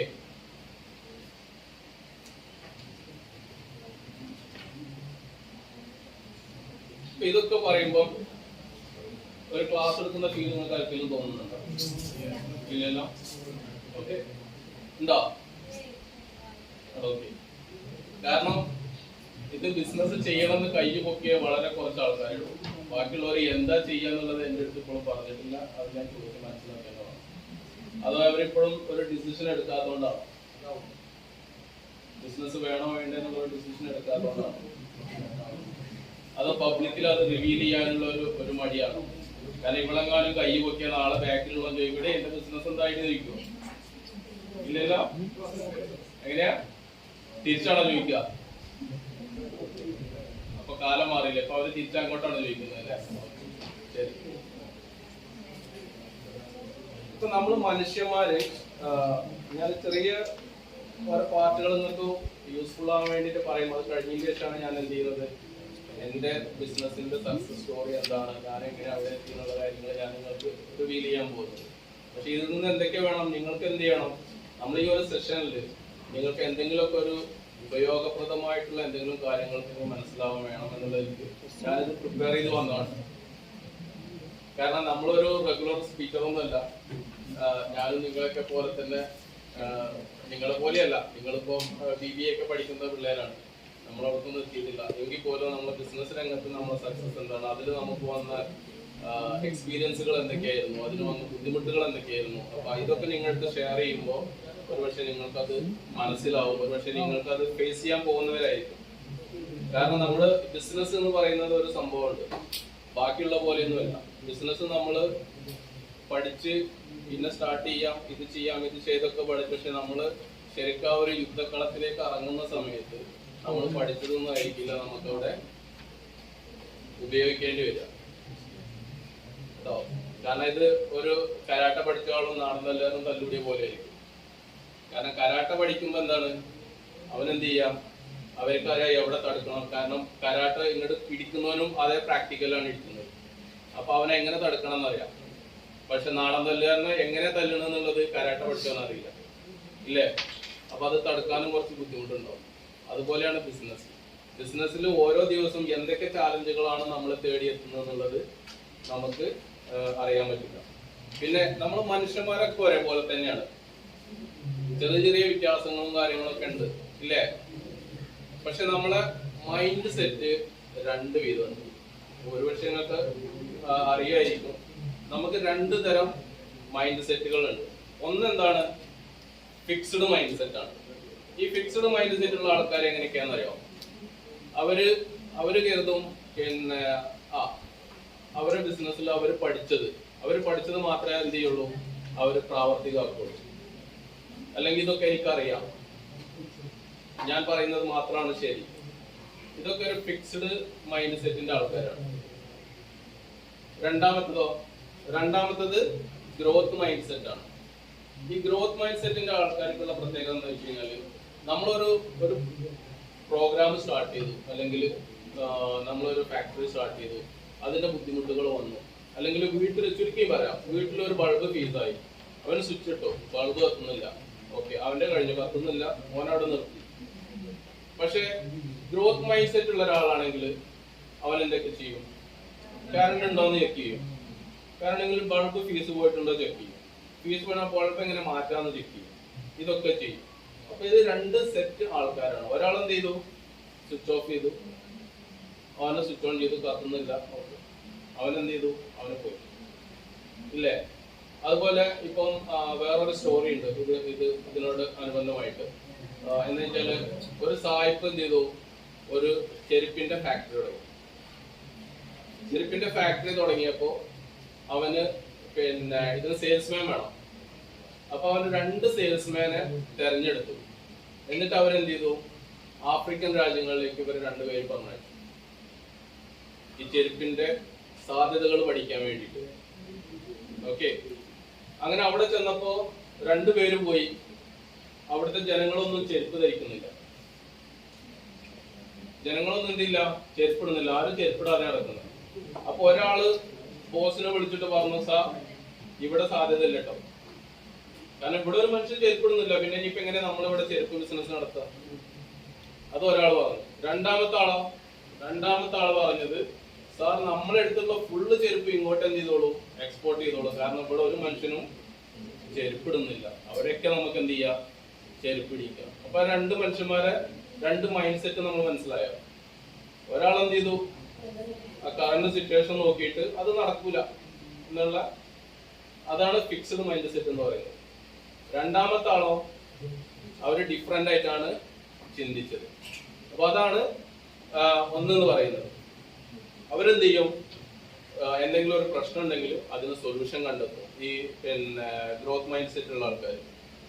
പിന്നെ രണ്ടാമത്തത്, ഈ തരം ആൾക്കാർ നമ്മൾ എന്ത് ചെയ്യും, അവർ ചാലഞ്ച് ഒന്നും ഏറ്റെടുക്കാൻ തയ്യാറുണ്ടാവില്ല. ആര്, ആരാണ് ചാലഞ്ച് ഏറ്റെടുക്കാൻ തയ്യാറില്ലാത്തത്? ഫിക്സ്ഡ് മൈൻഡ് സെറ്റുകൾ എന്ത് ചെയ്യുക, ചാലഞ്ച് ഒന്നും അവർക്ക് ചാലഞ്ച് ഒക്കെ ഉണ്ടെങ്കിൽ ബുദ്ധിമുട്ടൊക്കെ ആണെങ്കിൽ അവരെന്ത് ചെയ്യും, എല്ലാം ഒഴിവാക്കും. മറ്റുള്ളവരോ ചാലഞ്ച്,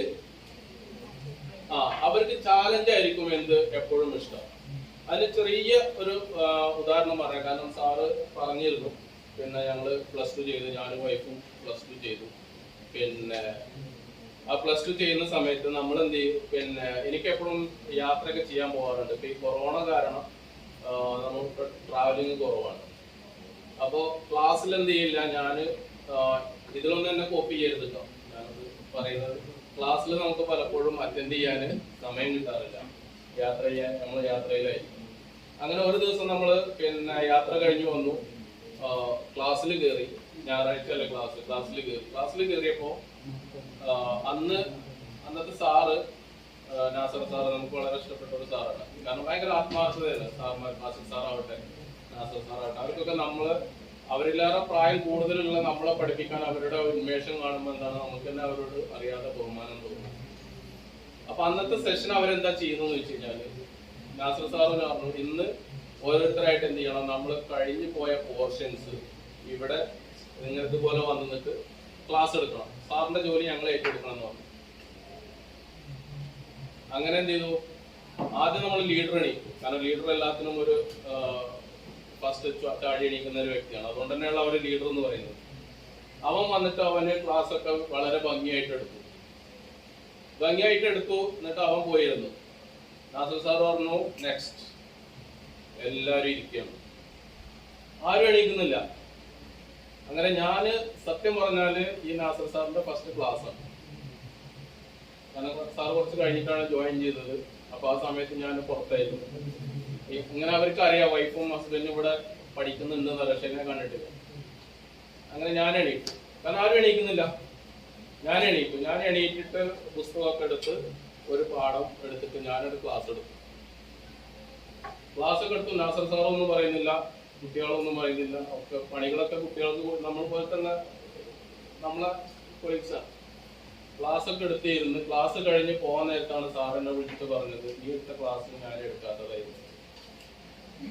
പക്ഷെ എന്തുണ്ടായെന്ന് വെച്ച് കഴിഞ്ഞാല്, ഞാന് ക്ലാസ് എടുത്ത് ബെഞ്ചിൽ പോയി ഇരുന്നപ്പോ ഒരുപാട് കുട്ടികൾ എന്ത് ചെയ്തു, എണീറ്റ് വന്നു.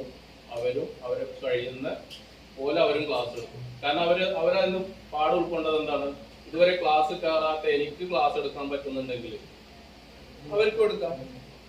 അപ്പൊ എന്താണ്, ചാലഞ്ച് ഏറ്റെടുക്കുക എന്നുള്ളതാണ്. നമ്മൾ എന്ത് ചെയ്യണം, എപ്പോഴും ഭയം മാറ്റി വെച്ചിട്ട് ചാലഞ്ചുകൾ ഏറ്റെടുക്കണം. ഏറ്റവും ബേസ്റ്റ് എന്താ സംഭവിക്കുക, ഒരു ചാലഞ്ച് നമ്മൾ ഏറ്റെടുക്കുമ്പോൾ തോൽക്കും. ആ തോൽവി നമുക്ക് എന്ത് തരും, പുതിയൊരു അറിവ് തരും, ഇല്ലേ? ആ അറിവാണ് നമ്മുടെ യൂണിവേഴ്സിറ്റി, നമ്മുടെ ലൈഫിൽ നമുക്ക് ഏറ്റവും കൂടുതൽ ഉപയോഗപ്പെടുന്നത് നമ്മുടെ തോൽവിയിൽ നിന്ന് കിട്ടുന്ന അറിവാണ്. അത് നിങ്ങൾ കുറിച്ചു വെച്ചോളൂ. നമ്മൾ എവിടെ തോൽക്കുന്നോ അതാണ് നമുക്ക് യൂസ്ഫുൾ ആയിട്ട് വരും. അപ്പൊ ഒരു തോൽവി ഒന്നും നേരിട്ട് നിങ്ങൾ ഒരിക്കലും എന്ത് ചെയ്യരുത്.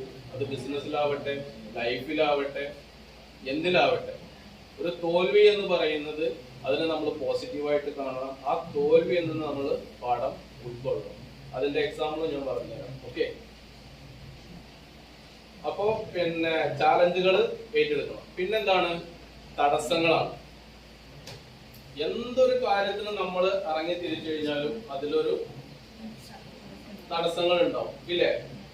ഒന്നും വേണ്ട, രാവിലെ ചിലപ്പോൾ എണീറ്റ് കുളിക്കാൻ നേരത്തിൽ പൈപ്പ് വെള്ളം ഉണ്ടാവും, തടസ്സല്ലേ? അപ്പൊ എന്തൊരു തടസ്സം നമ്മൾ എന്ത് ചെയ്യണം, നമ്മൾ പോസിറ്റീവായിട്ട് കാണണം, പോസിറ്റീവായിട്ട് എടുക്കണം. അതിന്റെ ഒരു ചെറിയൊരു എക്സാമ്പിൾ പറയാം. നമ്മളെ മഞ്ചേരി ഒരു കാക്ക, നമ്മളെ നാട്ടുമ്പുറത്തുള്ള ഒരു കാക്ക എന്ത് ചെയ്യണം, മൂപ്പർക്ക് ബിസിനസ് തുടങ്ങും. അപ്പൊ ബിസിനസ് തുടങ്ങാൻ മൂപ്പർക്ക് വലിയ അറിവൊന്നുമില്ല. അപ്പൊ അയാൾ എന്ത് ചെയ്തു, നമുക്കൊരു ബനാന ചിപ്സിന്റെ പരിപാടി തുടങ്ങാന്നുള്ളവർക്ക് അയാൾ എന്ത് ചെയ്തു, ആദ്യം പോയി ചട്ടി വാങ്ങി അത് എണ്ണക്ക് വരുന്ന സാധനങ്ങളൊക്കെ വാങ്ങിച്ചു, ഒരു ഷെഡ് കെട്ടി. അയാൾക്ക് ലൈസൻസ് കിട്ടണം. അപ്പൊ ഈ ചട്ടിയും പാത്രം കാര്യങ്ങളൊക്കെ മൂപ്പര് വാങ്ങിച്ചു. മൂപ്പര് കണക്കൂട്ടി, ഇനിയിപ്പോ എനിക്ക് ബനാനയും എണ്ണയും വാങ്ങിച്ചു കഴിഞ്ഞാല് ഫാക്ടറി തുടങ്ങാന്നുള്ള തീരുമാനത്തിലായിരുന്നു മൂപ്പര്. അങ്ങനെ പഞ്ചായത്തിനെ സമീപിച്ചു. പഞ്ചായത്തിനെ സമീപിച്ചപ്പോൾ എന്താണ്, അതിന്റെ കുറെ നൂലാമാലകൾ അവർക്ക് പറഞ്ഞു കൊടുത്തു. എന്തൊക്കെ വേണം, ഒരു പെർമിറ്റ് എടുക്കണം, ലൈസൻസ് എടുക്കണം, എന്ന സ്ഥലത്ത് എന്തൊക്കെ വേണം, അതിന്റെ പൊല്യൂഷൻ എന്ത് ചെയ്യണം, മറ്റുള്ള കാര്യങ്ങൾ, ഇതൊക്കെ പറഞ്ഞു കൊടുത്തു. അപ്പൊ ഇതെല്ലാം കഴിഞ്ഞ് ഇയാൾ ഇങ്ങനെ നടക്കുകയാണ് 6 മാസമായിട്ട്. 6 മാസമായിട്ട് ഇയാൾക്ക് എന്ത് ചെയ്യില്ല, ഈ ഫാക്ടറി തുടങ്ങാൻ പറ്റിയിട്ടില്ല. അപ്പൊ ഇയാള് നമ്മൾ ചോദിച്ചു ഇയാൾ എന്താണ് സംഭവം എന്നുള്ളത്. അപ്പൊ പറഞ്ഞ് ഇത്രയും പ്രശ്നങ്ങൾ ഇതിന് മുമ്പിലുണ്ട്. അപ്പൊ ആ പ്രശ്നങ്ങൾ തന്നെയാണ് ബിസിനസിന്റെ സക്സസ് എന്ന് പറയുന്നത്. കാരണം എല്ലാ പ്രതിസന്ധികളും തരണം വരുന്ന ആൾക്ക് മാത്രമേ എന്താവാൻ പറ്റുള്ളൂ, ഒരു ബിസിനസ്സുകാരനാവാൻ പറ്റുള്ളൂ. ഒരു തടസ്സങ്ങളും ഇല്ലാത്ത ഒരു ബിസിനസ് നമ്മൾ തുടങ്ങാൻ നമ്മളെ കൊണ്ട് സാധ്യമല്ല. അതിനിപ്പോ യൂസുഫ് അലി ആവട്ടെ, മറ്റുള്ള ആരാവട്ടെ, തടസ്സങ്ങൾ അവരൊക്കെ ഹിസ്റ്ററി നമ്മൾ കേട്ട് കഴിഞ്ഞാൽ നമുക്കറിയാൻ പറ്റും എന്തെല്ലാം തടസ്സങ്ങളാണ് അവര് അഭിമുഖീകരിച്ചിട്ടുള്ളത്. അപ്പൊ തടസ്സങ്ങൾ എന്ത് ചെയ്യണം, നമ്മൾ പോസിറ്റീവായിട്ട് എടുക്കണം. പിന്നെ എന്താ വേണ്ടേ, എഫേർട്ട് നമ്മൾ അതിനു വേണ്ടി കഠിനാധ്വാനം ചെയ്യും. എങ്ങനെയാന്ന് വെച്ചാൽ, ഇപ്പൊ ഞാന് അറിയാലോ, ഇപ്പൊ +2 ഇപ്പൊ ചെയ്യണമെന്നുണ്ടെങ്കിൽ നമ്മൾ സ്കൂൾ കാലത്ത് നമ്മൾ ഉഴപ്പി നടന്നു എന്നുള്ള കാര്യം തീർച്ചയല്ലേ. അപ്പോ സ്കൂൾ സമയത്ത് നമ്മൾ എന്ത് ചെയ്യാ, പഠിക്കാനൊന്നും വലിയ, എന്റെ മോനെ ഇവിടെ എന്താ, എനിക്ക് ഞാൻ കുറച്ചൊക്കെ ഒന്ന് കെയർ ചെയ്യട്ടെ, കാരണം അവനോട് ഞാൻ പഠിക്കാൻ പറയാം, ഞാൻ പഠിച്ചിട്ടില്ല എന്ന് പറയുമ്പോൾ സ്കൂൾ സമയത്ത് എന്തില്ല, നമ്മൾ കൂടുതൽ പഠനത്തിലൊന്നും ശ്രദ്ധ കേന്ദ്രീകരിക്കും. അതിന് 2 കാരണങ്ങളാണ്. അത് നമുക്ക് അവരെ ബ്ലെയിം ചെയ്യാൻ പറ്റില്ല. കാരണം നമ്മൾ പാരന്റ്സ് എന്ന് പറയുന്നത് അവർ വലിയ എഡ്യൂക്കേഷണൽ ബാക്ക്ഗ്രൗണ്ട് ഉള്ളവരോ അല്ലെങ്കിൽ അങ്ങനെ ഒരു ഇതുള്ളവരൊന്നുമല്ല. അവരൊരു സാധാരണ കർഷകരായിട്ടും. അപ്പൊ അവർക്ക് ഈ വിദ്യാഭ്യാസം എന്താണ്, വിദ്യാഭ്യാസത്തിന്റെ പ്രാധാന്യം എന്താണെന്നുള്ളതൊന്നും അവർക്ക് അങ്ങനെ വലിയ ഒരു അറിവോ കാര്യങ്ങളോ ഉണ്ടായിരുന്നില്ല. പിന്നെ അതിനുള്ള സാമ്പത്തികവും ഉണ്ടായിരുന്നില്ല. പക്ഷെ എന്നാലും നമുക്ക് സ്കൂളിൽ പോകാനും ആ കാലത്തും പഠിച്ച് വളർന്ന ആൾക്കാർ നമ്മുടെ മുമ്പിൽ ഇഷ്ടമുണ്ടാകുമ്പോൾ നമ്മളെ പാരന്റ്സിനെ കുറ്റം പറഞ്ഞിട്ട് കാര്യമില്ല. നമ്മൾ പഠിക്കാൻ അല്പം ബാക്ക് തന്നെ ആയിരുന്നു. ആ പഠനം നമ്മള് പിന്നെ അത് കഴിഞ്ഞിട്ട് നമ്മൾ സ്കൂൾ 10ാം ക്ലാസ് ഒക്കെ കഴിഞ്ഞതിന് ശേഷം, 10ാം ക്ലാസ് കഴിഞ്ഞു എന്ന് പറയുമ്പോൾ നിങ്ങൾക്കാർക്കും ഡിമോട്ടിവേറ്റഡ് ആവേണ്ട ആവശ്യമില്ല. ഞാൻ 10ാം ക്ലാസ് ഫെയിലറായി. അതുകൊണ്ടാണ് ഞാൻ പറഞ്ഞത്, ഒരു ബിസിനസ്മാൻ ആവാൻ വേണ്ടിയിട്ട് എന്തില്ല, ക്വാളിഫിക്കേഷന് ഒരു ഇമ്പോർട്ടൻസ് അല്ല. പക്ഷെ അതിന്റെ ബെനിഫിറ്റുകൾ നിങ്ങൾക്ക് ഉണ്ടാവും. എനിക്ക് കിട്ടാത്ത ബെനിഫിറ്റുകൾ നിങ്ങൾ പഠിച്ചിറങ്ങുമ്പോൾ നിങ്ങൾക്ക് ഉണ്ടാവും. അത് തീർച്ചയായിട്ടും സത്യമാണ്. കാരണം ഇതിന് പഠിക്കേണ്ടെന്ന് ആവശ്യമില്ലെന്ന് പറഞ്ഞാൽ ടീച്ചറെ മോള് പറയും, ഇതിനാണ് പറഞ്ഞാൽ കൊണ്ടുവന്നത്, അവരെ പണികളൊക്കെ ഇല്ലാണ്ടാക്കി പറയും. അപ്പോ എന്താവശ്യമില്ല. അപ്പൊ ആ സമയത്ത് നമുക്ക് ഇംഗ്ലീഷിലോ, നമുക്കറിയാലോ, നമ്മുടെ നാട്ടിൻപുറത്ത് 10ാം ക്ലാസ് ഗവൺമെന്റ് സ്കൂളിലൊക്കെ പഠിച്ചു പോയി കഴിഞ്ഞാൽ നമുക്ക് വലിയ ഭാഷ കാര്യങ്ങളൊന്നും വലിയ കാര്യങ്ങളൊന്നും. നമ്മൾ ഗൾഫിൽ പോയി. ഞാൻ ഗൾഫിൽ പോയിട്ട് എന്ത് ചെയ്തു, ആദ്യം തന്നെ നമുക്ക് കിട്ടുന്ന വർക്ക്, കാരണം നമുക്ക് ക്വാളിഫിക്കേഷൻ ഒന്നുമില്ല. പിന്നെ ഗൾഫ് രാജ്യങ്ങളിൽ പോകുന്നത്, എൻ്റെ ഉപ്പ അവിടെ ഉള്ളത് കാരണം നമ്മൾ ഗൾഫിൽ പോയി എന്ന് മാത്രം. ആദ്യം തന്നെ ഒരു പച്ചക്കറി മാർക്കറ്റിൽ നമ്മളൊരു പാർട്ട് ടൈം ആയിട്ടാണ് പോകുന്നത്. പാർട്ട് ടൈം ആയിട്ട് ജോലി എന്താണ്, ഞാനിതൊക്കെ പറയാൻ കാരണം, ഞാനിപ്പോൾ ഇവിടെ ജീൻസും പാൻ്റൊക്കെ ഇട്ട് വന്ന് ഒരു എന്റർപ്രീനർ എന്ന് പറഞ്ഞ നിർത്തി ഞാൻ എവിടുന്ന് തുടങ്ങി, എന്തുകൊണ്ട് അവിടെ എത്തി എന്നുള്ളത് നിങ്ങളൊക്കെ പറയാൻ വേണ്ടിയിട്ടാണ്. അപ്പോൾ പിന്നെ അറബി ഭാഷ നമുക്കറിയില്ല. അപ്പൊ എന്റെ ജോലി എന്ന് വെച്ചാൽ, ഏതെങ്കിലും അറബികൾ വന്ന് കടയിൽ നിന്ന് സാധനം വാങ്ങിച്ചു കഴിഞ്ഞാൽ ഒരു ബോക്സിൽ ആ സാധനങ്ങൾ എടുത്ത് അവരെ വണ്ടിയിൽ എത്തിക്കുക എന്നുള്ളതായിരുന്നു. അങ്ങനെ ഒരു അറബി വയസ്സായ സ്ത്രീ വന്ന്, നമ്മുടെ ഫസ്റ്റ് അനുഭവമാണ് ഞാൻ പറയുന്നത്. ഫസ്റ്റ് സ്ത്രീ വന്നു, അവർ സാധനം വാങ്ങിച്ചു, പട്ടിയിൽ വെച്ചു. അത് എടുക്കാൻ പറയുമ്പോൾ എന്ത് ചെയ്യും, ഞാൻ താഴെ വെക്കും. അത് താഴെ വെക്കാൻ പറയുമ്പോൾ ഞാനത് പൊക്കുകയും ചെയ്യും. കാരണം നമുക്ക് അറബി അറിയില്ല. എന്നിട്ട് അന്ന് എനിക്ക് കിട്ടിയത് 2 25 പൈസയുടെ നാണയത്തുട്ടുകളാണ് എൻ്റെ ഫസ്റ്റ് സാലറി എന്ന് പറയുന്നത്. ആ സാലറി എനിക്ക് ഇന്നും എന്താണ്, അത് കഴിഞ്ഞിട്ട് നമ്മൾ ലക്ഷങ്ങൾ സാലറി വാങ്ങിച്ചിട്ടുണ്ടെങ്കിലും അതേ ഗൾഫിൽ നിന്ന്, പക്ഷെ ആ 2 25ന്റെ തുട്ടുകളാണ് നമ്മളെ തുടക്കം എന്ന് പറയുന്നത്. അതിനാണ് നമ്മൾ ഏറ്റവും കൂടുതൽ വാല്യൂ കൽപ്പിക്കുന്നത്. അപ്പോൾ അത് കഴിഞ്ഞിട്ട് പിന്നെ നമ്മൾ പോയത് അബുദാബി പോലീസിന്റെ ഒരു ഹെലികോപ്റ്റർ സെക്ഷനിൽ, പാരാമെഡിക്കലിന്റെ ഒരു സെക്ഷൻ ഉണ്ട്. ഹെലികോപ്റ്റർ അത്യാഹിത ഘട്ടങ്ങളിലൊക്കെ പോയിട്ട് പിക്ക് ചെയ്യുന്ന ഒരു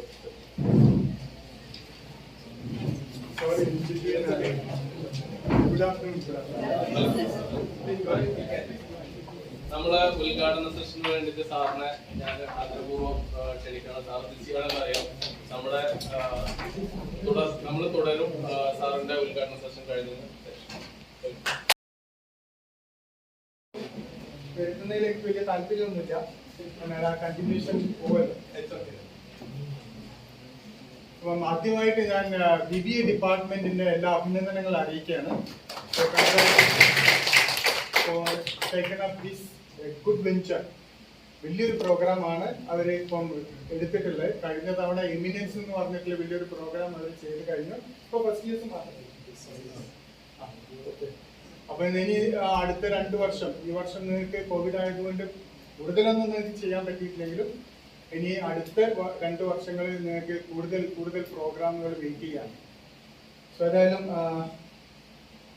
head of the department of business administration Asif sir, ഇന്നത്തെ ചീഫ് ഗസ്റ്റ് നിങ്ങളുടെ സംവദിക്കാൻ വന്നിട്ടുള്ള Muhammad Musthafa KT, MD for kids toys Manjeri, അതുപോലെ faculties of Department of Business Administration and my dear students.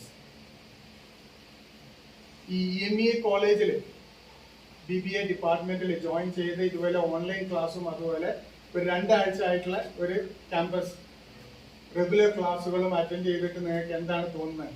What is your impression on EMEA college and especially particularly the Department of Business Administration? It is whether it is up to your expectation. Yes. Okay, very good.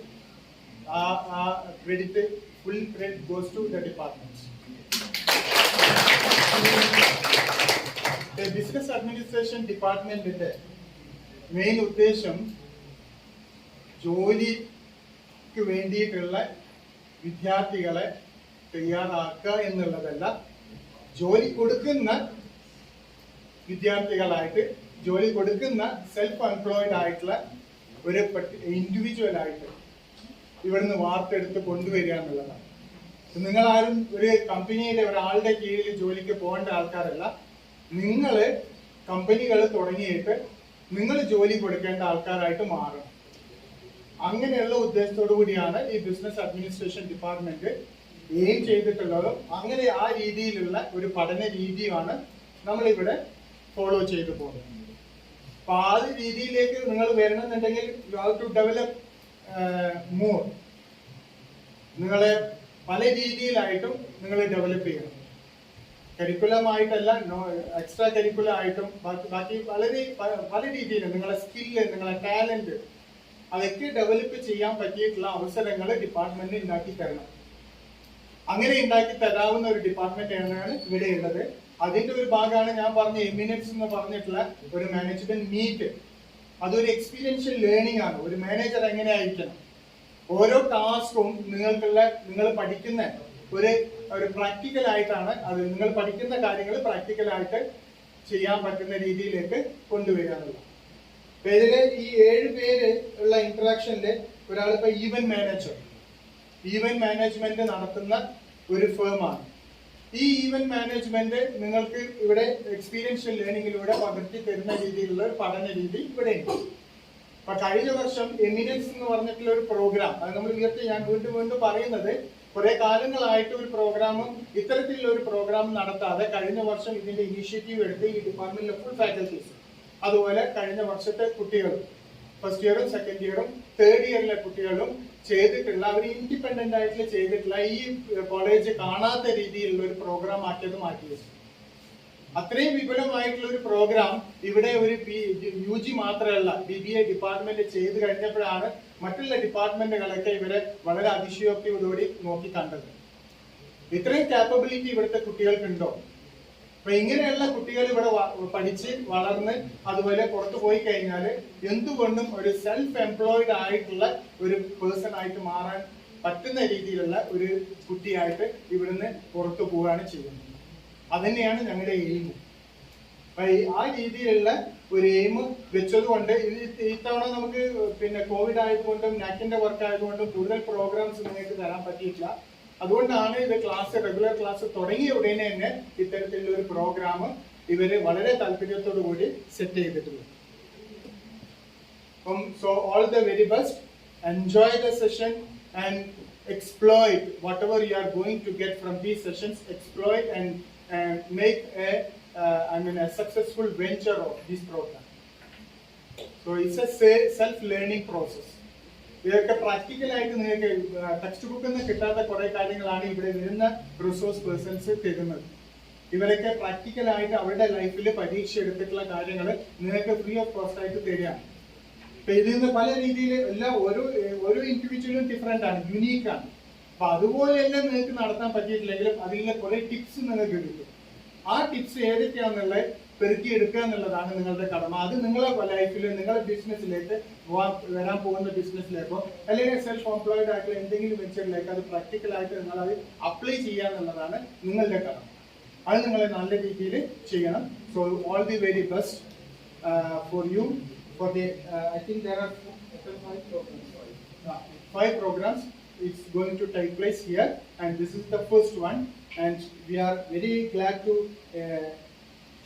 get the person like Mr. Mohammed Mustafa Keti, Managing Director of 4Kids. Hope he has already explained his experience. So thank you very much, sir, and wishing you all the very best. Thank you. പിന്നെ effort എടുക്കണം എന്നുള്ളതാണ്.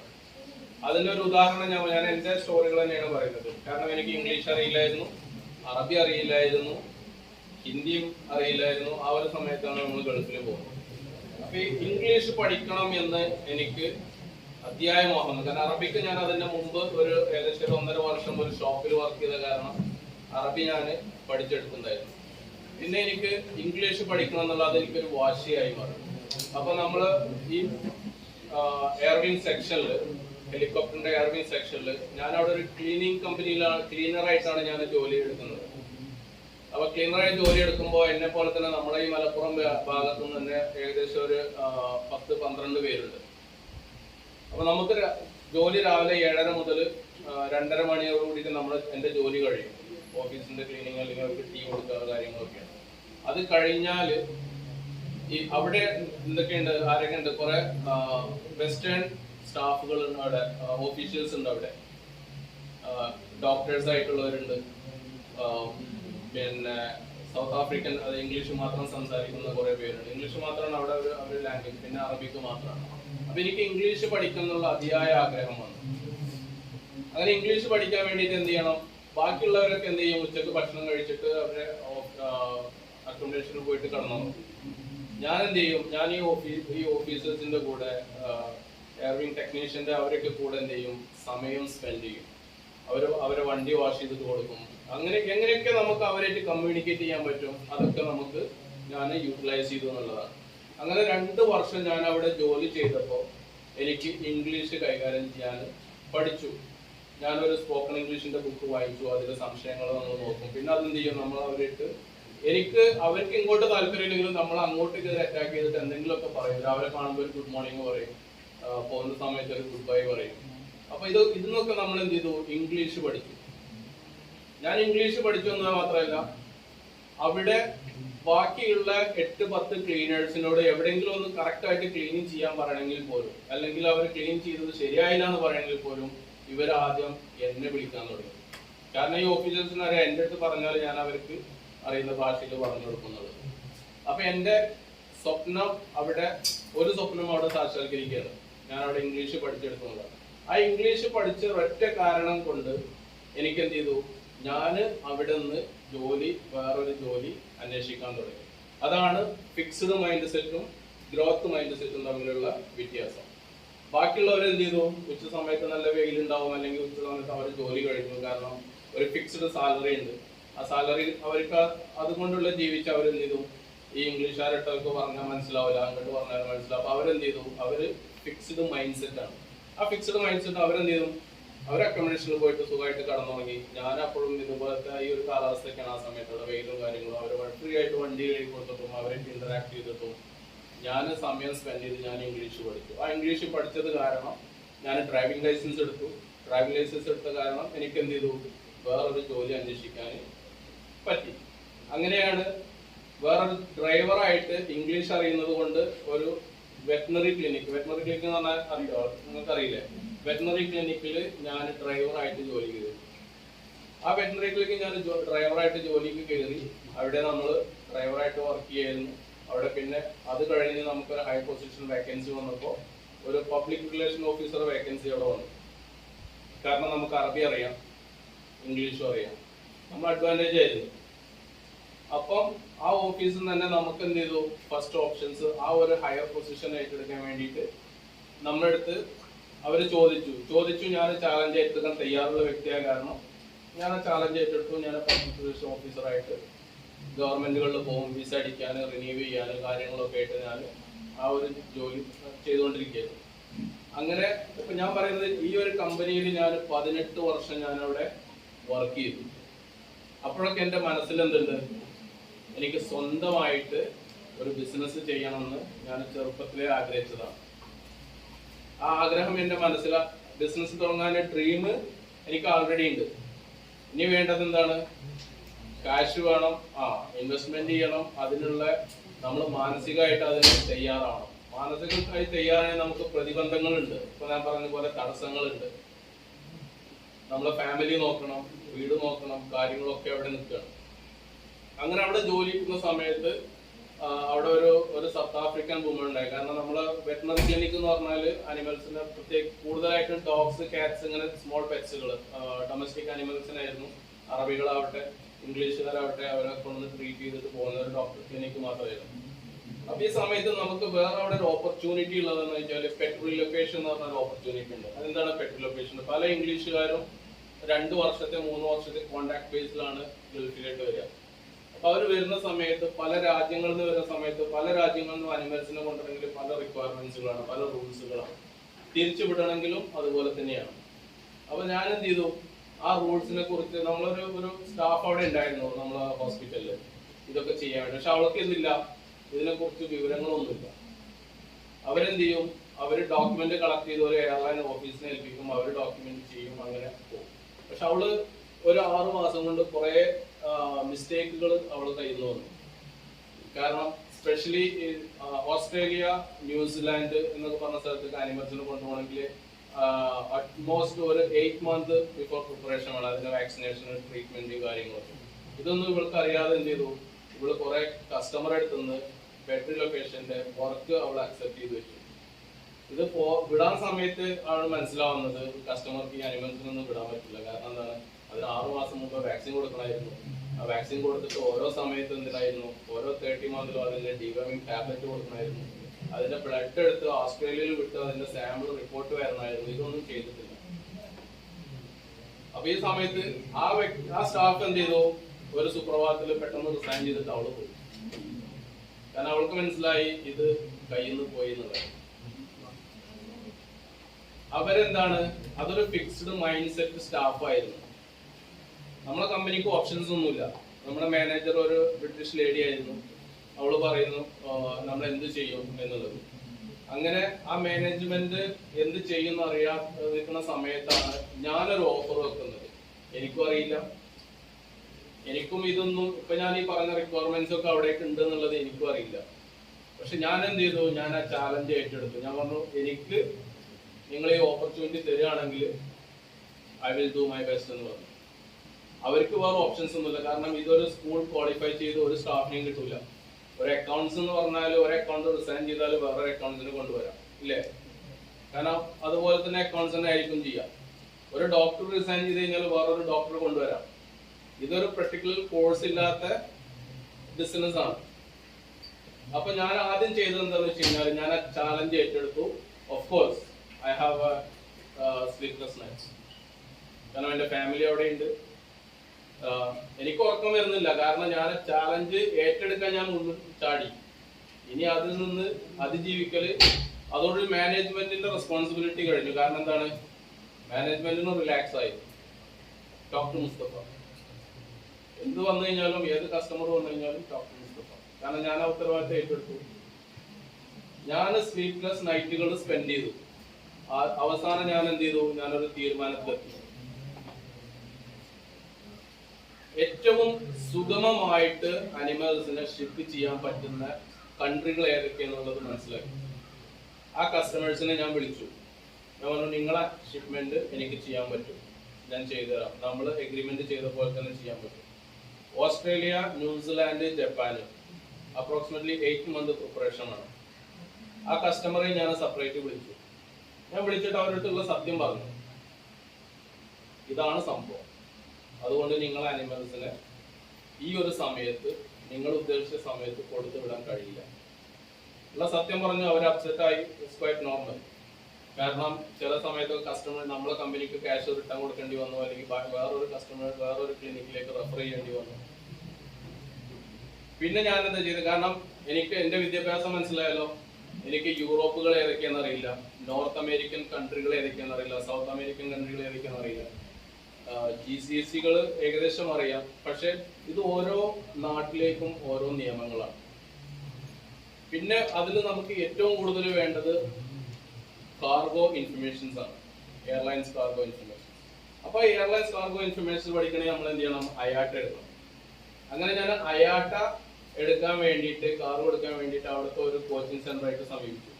അപ്പോഴൊക്കെ ഞാൻ എന്ത് ചെയ്യുന്നുണ്ട്, ഈ America പിന്നെ ഏറ്റവും ഈസി ആയിട്ടുള്ള കൺട്രികളിലൊക്കെ ഞാൻ അനിമൽസിനെ കയറ്റി വിടുന്നുണ്ട്, അവർക്ക് ഞാൻ ചെയ്യുന്നുണ്ട്. കാരണം അത് നമുക്ക് ചെയ്യാവുന്ന ചെയ്യാം.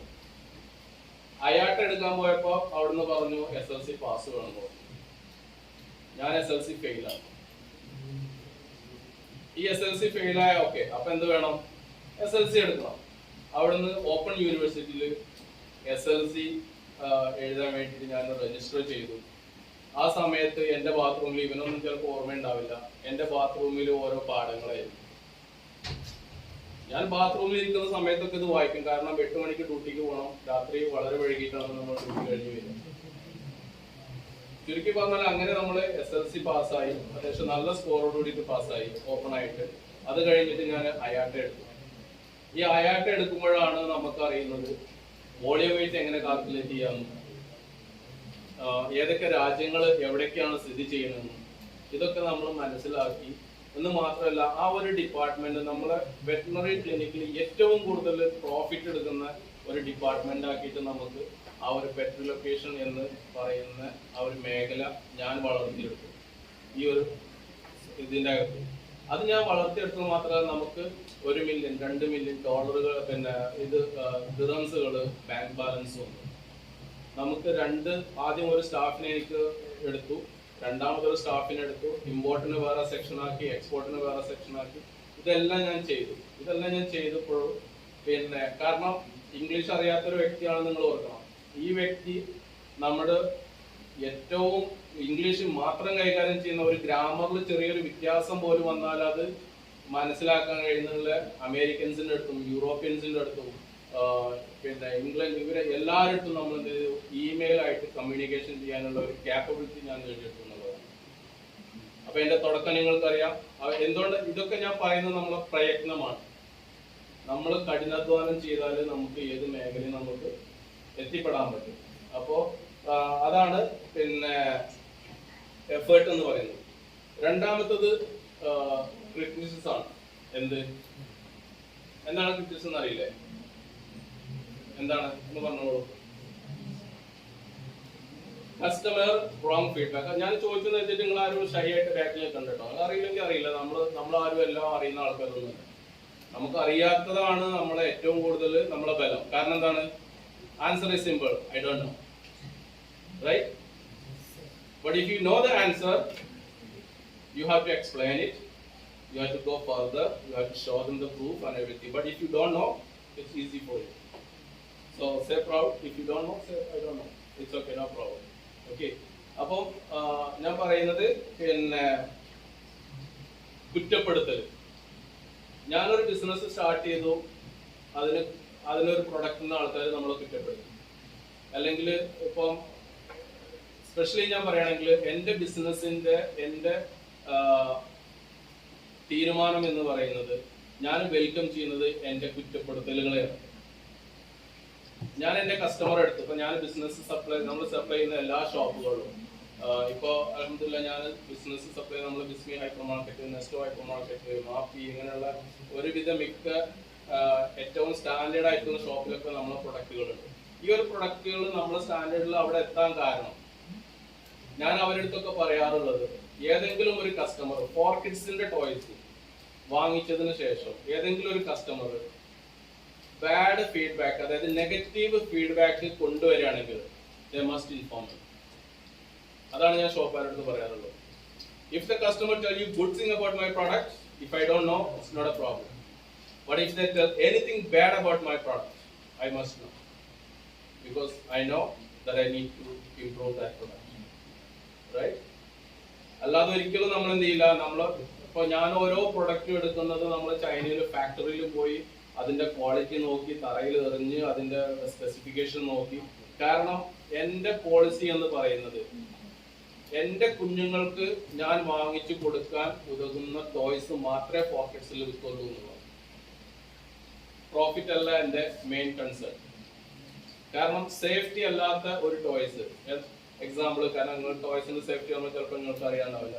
കാരണം ടോയ്സ് ഏറ്റവും ബാഡ് പിന്നെ ഇമ്പാക്ട് തരുന്ന ടോയ്സുകളുണ്ട് നമ്മളെ കുഞ്ഞുങ്ങൾക്ക്.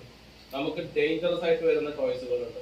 ചെറിയ കുട്ടികളാണെങ്കിൽ എന്തെങ്കിലും ചെറിയ ഐറ്റംസ് നമ്മൾ വായിലിട്ട് കഴിഞ്ഞാൽ ഇത് ചോക്കിംഗ് ഹസാർഡ് ഉണ്ട്. അതല്ലെങ്കിൽ പിന്നെ ടോക്സിക് ആയിട്ടുള്ള ടോയ്സുകളുണ്ട്. അതല്ലെങ്കിൽ ഷാർപ്പ് എഡ്ജുകളായിട്ടുള്ളതുണ്ട്. കാരണം ഒരു പക്ഷേ ഒരു പാരന്റിന് പോലും അറിയില്ല അവർക്ക് ടോയ്സ് എന്തെങ്കിലും കുട്ടികൾക്ക് വാങ്ങിക്കൊടുക്കണമെന്ന് അറിയുള്ളൂ. എന്ത് ടോയ്സ് വാങ്ങിക്കണമെന്ന് അവർക്ക് പലപ്പോഴും അറിയില്ല. അപ്പൊ നമ്മൾ അവരോട് ചോദിക്കും, നിങ്ങളുടെ കുട്ടിയുടെ ഏജ് എന്താണ്, നിങ്ങളുടെ കുട്ടിയുടെ പിന്നെ ബോയ് ആണോ ഗേൾ ആണോ, അവരുടെ ഇൻട്രസ്റ്റ് എന്താണ്, ഇതൊക്കെ ചോദിച്ചിട്ടാണ് നമ്മൾ സാധാരണ അവർക്ക് ടോയ്സ് പ്രിഫർ ചെയ്യാറ്. അപ്പൊ എന്തെങ്കിലും ഒരു ഷാർപ്പ് എഡ്ജുള്ള ടോയ്സ് നമ്മൾ വാങ്ങിച്ചു കൊടുത്തു കഴിഞ്ഞാൽ അത് ഒരു പക്ഷേ നമ്മൾ കണ്ണിലോ മൂക്കിലോ എവിടെയെങ്കിലും കൊണ്ടുകഴിഞ്ഞാൽ അത് നമ്മുടെ കുട്ടികൾക്ക് ഡേഞ്ചറാണ്.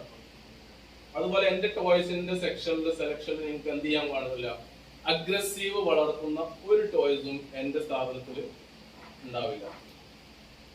കാരണം അതില് കത്തി, ബ്ലേഡ്, മറ്റുള്ള കാര്യങ്ങൾ ഈ കുട്ടികളെ അഗ്രസീവ്, കാരണം പല പല കാർട്ടൂണുകളും അഗ്രസീവ് പഠിപ്പിക്കുന്നുണ്ട്. കുട്ടികൾക്ക് അത് ഇൻട്രസ്റ്റ് ഉള്ളതുണ്ട്. പക്ഷെ എന്റെ ടോയ്സിൽ അതുപോലെ ഡേഞ്ചർ ആയിട്ടുള്ള ചില ഗണ്ണുകളൊക്കെ ഉണ്ട്. ചില ഗണ്ണുകൾ നമ്മൾ ബുള്ളറ്റ് ഇട്ടിട്ട് അടിച്ചു കഴിഞ്ഞാൽ നമ്മൾ ഇറ്റ്സ് സോ പവർഫുൾ. അപ്പൊ എന്താണ് ചിലപ്പോൾ നമ്മൾ രണ്ട് ചെറിയ കുട്ടികൾ, ഒരാൾക്ക് 5 വയസ്സാണ്, ഒരാൾക്ക് 8 വയസ്സാണ്. 8 വയസ്സുള്ളവൻ ഈ ഗണ്ണും വാങ്ങിച്ചു വന്നു. അവന് അതിന്റെ ചെറിയ റബ്ബർ ബുള്ളറ്റ് വരുന്ന ടോയ്സുകളുണ്ട്. ആ റബ്ബർ ബുള്ളറ്റ് കഴിഞ്ഞാൽ വലിയ ഹാർംഫുൾ ഒന്നുമല്ല. പക്ഷെ ആ റബ്ബർ ബുള്ളറ്റ് കഴിഞ്ഞാൽ ഇവൻ ചിലപ്പോൾ എന്താ കണ്ടെത്തുക, ചെറിയ മണിക്കല്ലുകൾ, കാര്യങ്ങൾ കണ്ടത്. ഇതൊക്കെ നമ്മൾ കുട്ടികളുടെ കണ്ണിലോ തലക്കോ ഉണ്ടെങ്കിൽ it will be so danger. അപ്പൊ നമുക്ക് അത്രയും ഡേഞ്ചർ ആയിട്ടുള്ള കാര്യങ്ങളൊന്നും ഞാൻ ചെയ്യാറില്ല. അപ്പൊ എന്താണ്, ക്രിറ്റിസിസം നമ്മൾ ഓൾവേസ് വെൽക്കം. നമുക്ക് വരുന്ന ന്യൂനതകളാണ് നമുക്ക് അറിയേണ്ടത്. അത് അവരാണ് നമ്മളെ ഹോണസ്റ്റ് കസ്റ്റമർ എന്ന് പറയുന്നത്. അപ്പൊ ഒരിക്കലും നമ്മുടെ ഒരു പ്രൊഡക്റ്റ്, എനിക്കറിയാം ഇപ്പൊ നമ്മളൊരു പ്രൊഡക്റ്റ് ഒക്കെ മാർക്കറ്റിൽ ഇറക്കാൻ നമ്മൾ അത്രയും സ്വപ്നം കണ്ട് അത്രയും ഹാർഡ് വർക്ക് ചെയ്ത് ഒരു പ്രൊഡക്റ്റിൽ നമ്മൾ മാർക്കറ്റിൽ ഇറങ്ങുമ്പോൾ അതിനെ കുറിച്ച് ബാഡ് ഫീഡ്ബാക്ക് വരുന്നാൽ ഒരു പക്ഷെ നമ്മൾ നെഗറ്റീവായിട്ട് നമ്മൾ പ്രതികരിച്ചു പോകും. പക്ഷെ അത് നെഗറ്റീവ് ആണെന്നുണ്ടെങ്കിൽ അത് അക്സെപ്റ്റ് ചെയ്യും. അത് എങ്ങനെ അത് പോസിറ്റീവ് ആക്കുക എന്നുള്ളതിനെ കുറിച്ച് പഠിക്കലുമാണ് നമ്മൾ ഒരു കറക്റ്റ് എന്റർപ്രീനർ, ഒരു സക്സസ്ഫുൾ ആയിട്ടുള്ള ബിസിനസ്മാന്റെ ഉദ്ദേശം എന്ന് പറയുന്നത്. അപ്പൊ അതുകൊണ്ട് തന്നെ ഞാൻ പറയുന്നത്, ഞാൻ പറയാറുള്ളതാണ്, ബാഡാണോ എന്റെ പ്രൊഡക്റ്റിന് എന്തെങ്കിലും നെഗറ്റീവ് ഫീഡ്ബാക്ക് ഏത് കസ്റ്റമർ ആയാലും ശരി അത് എന്നെ അറിയിക്കണം. ആ കസ്റ്റമർ ഡീറ്റെയിലും എനിക്ക് വേണമെന്നുള്ളത്. കാരണം എന്താണ്, എനിക്കത് കറക്റ്റ് ചെയ്യല് എന്റെ ബിസിനസിന്റെ അത്യാവശ്യമാണ്. പിന്നെ ഈ ഒരു ഗ്രോത്ത് മൈൻഡ് സെറ്റിൽ ഇപ്പൊ നമ്മൾ പറഞ്ഞില്ലേ, growth mind set, fix mind സെറ്റിൽ എന്നിട്ട് ഞാൻ ഇത്രയും കാര്യങ്ങൾ പറഞ്ഞത്. അപ്പോൾ ഒരു ഫിക്സ്ഡ് മൈൻഡ് സെറ്റുള്ള ആൾക്കാരുടെ കപ്പാസിറ്റിയും ഒരു ഗ്രോത്ത് മൈൻഡ് സെറ്റ് ഉള്ള ആൾക്കാരുടെ കപ്പാസിറ്റിയും തമ്മിലുള്ള ഡിഫറൻസ് ആണ് നമ്മൾ കണ്ടത്. അപ്പൊ നമ്മൾ ആരായിരിക്കണം ജീവിതത്തിൽ, ഗ്രോത്ത് മൈൻഡ് സെറ്റ് ആയിരിക്കണം നമ്മുടെ ലക്ഷ്യം. ഇപ്പൊ നമ്മൾ അഥവാ സ്ലീപ്പ് മൈൻഡ് സെറ്റ് ആണെങ്കിൽ ചില കാര്യം, എന്നാലും നമ്മൾ പല കാര്യങ്ങളിലും നമ്മളിൽ സ്ലീപ്പ് മൈൻഡ് സെറ്റുകളുണ്ട്. പക്ഷെ അത് നമുക്ക് തിരിച്ചറിയാൻ പറ്റണം, ഓക്കെ ഇത് എന്റെ സ്ലീപ്പ് മൈൻഡ് സെറ്റ് കൊണ്ടാണ് എനിക്ക് ഇത് തോന്നുന്നത് എന്നുള്ളത് നമുക്ക് മനസ്സിലാക്കണം. ഓക്കെ, ഇനി ഇത്ര ഇതിൽ എന്തെങ്കിലും സംശയങ്ങളോ അല്ലെങ്കിൽ എന്തെങ്കിലുമൊക്കെ ചോദ്യങ്ങളോ നിങ്ങൾക്ക് ചോദിക്കണം. എനിക്ക് കുറച്ചുകൂടി കാര്യങ്ങൾ പറയാനുണ്ട്. നമുക്ക് 3:30 മണിയല്ല, അപ്പൊ അതുവരെ ഇനി ഈ ഒരു സെക്ഷൻ നിങ്ങൾക്ക് മിസ്സാവണ്ടെന്ന് എഴുതിയിട്ടാണ്.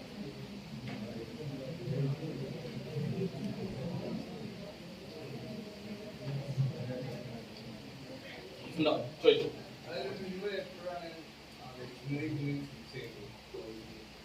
Very good question. ഓക്കെ, ഞാൻ ഈ വെറ്റിനറി ക്ലിനിക്കിൽ ഇപ്പൊ പെറ്റ് റിലൊക്കേഷൻ ചെയ്യാന്ന് പറഞ്ഞില്ലേ, പെറ്റ് റിലൊക്കേഷൻ വളരെ സക്സസ്ഫുൾ ആയിട്ട് മുന്നോട്ട് പോകുന്ന സമയത്ത് ആണ് നമുക്ക് എന്റെ റോള് പിന്നെ പെറ്റ് റിലൊക്കേഷനിൽ ആയിരുന്നില്ല. കാരണം എന്താണ്, നമുക്ക് പെറ്റ് റിലൊക്കേഷനിൽ ഇതൊക്കെ നിങ്ങൾക്ക് ബിസിനസ്സിൽ അപ്ലൈ ആവുന്നതാണ്. അതായത് ഇപ്പൊ ഞാനൊരു കാര്യം ചെയ്ത് അത് ഞാൻ ചെയ്താൽ മാത്രമേ ശരിയാവുള്ളൂ എന്നുള്ള ഒരു തോന്നൽ ഒരിക്കലും നമുക്ക് എന്തില്ല, പാടില്ല. നമ്മളെപ്പോഴും ഒരു എന്റർപ്രീനർ എപ്പോഴാണ് ഒരു ഡയറക്ടർ ആയിരിക്കണം, ഒരു ഡയറക്ഷൻ കൊടുക്കുന്ന ആളായിരിക്കണം. ഓക്കെ, അപ്പൊ ഈ വെറ്റിനറി ക്ലിനിക്കിൽ ഞാൻ ഏകദേശം 18 വർഷമാണ് ഞാൻ ഫൈനലി അവിടെ വർക്ക് ചെയ്തത്. ഈ 18 വർഷം വർക്ക് ചെയ്യുമ്പോഴത്തേക്ക് എനിക്ക് അവിടുത്തെ A to Z കാര്യങ്ങൾ അറിയായിരുന്നു. Only things I don't do it the doctors job. കാരണം ഡോക്ടേഴ്സ് ജോബിന് എന്ത് വേണം, അതിന് അതിൻ്റെതായിട്ട് ഡിഗ്രിയും കാര്യങ്ങളും വേണം. പക്ഷെ എങ്കിലും നമുക്ക് അതിന്റെ ഓരോ ഫീഡ്ബാക്ക്, നമുക്ക് ഓരോ കസ്റ്റമറെ നമുക്ക് ഹാൻഡിൽ ചെയ്യാൻ കഴിയുമായിരുന്നു. അപ്പം കമ്പനി ഡിസൈഡ് ചെയ്തു എന്നെ അവിടുത്തെ മാനേജർ ആക്കണം എന്നുള്ള ഡിസിഷൻ എടുത്തു. അപ്പോൾ നിങ്ങൾ തോന്നണം എൻ്റെ ആ ഒരു ചേഞ്ചസ് ആണ് ഞാൻ പറയുന്നത്. അങ്ങനെ ഞാൻ എന്ത് ചെയ്തു, അവിടെ മാനേജറായിട്ട് സ്റ്റാർട്ട് ചെയ്തു. ഈ മാനേജറായിട്ട് വർക്ക് ചെയ്യുമ്പോൾ മക്കളൊക്കെ അവിടെ തന്നെ ആയിരുന്നു പഠിച്ചിരുന്നത്, അവർ സ്കൂളിൽ അവിടെ ആയിരുന്നു പോയിരുന്നത്. പിന്നെ കമ്പനി തന്നെയായിരുന്നു എൻ്റെ എല്ലാ കാര്യങ്ങളും ചെയ്തുകൊണ്ടിരുന്നത്. നമുക്ക് വണ്ടിയുണ്ട്, ചുരുക്കി പറഞ്ഞ കുടിവെള്ളം പോലും ബോട്ടിലിൽ നമ്മളെ റൂമിൽ എത്തിക്കുന്നത് കമ്പനിയായിരുന്നു. But I was happy? No, because why? I want to be a businessman. നമ്മൾ കമ്പനി ഇത്രയും സ്ഥലത്ത് ഒന്നും വേണ്ട, പിന്നെ നമുക്ക് ഓരോ മാസം കഴിയുമ്പോഴും ചുരുങ്ങിയത് ഒരു 1.5-2 ലക്ഷം രൂപ നമ്മുടെ അക്കൗണ്ടിൽ നമുക്ക് ട്രാൻസ്ഫർ ചെയ്ത് നമുക്ക് ക്രെഡിറ്റ് ചെയ്യായിരുന്നു, നമ്മുടെ ചെലവുകളൊക്കെ കഴിച്ചിട്ട്.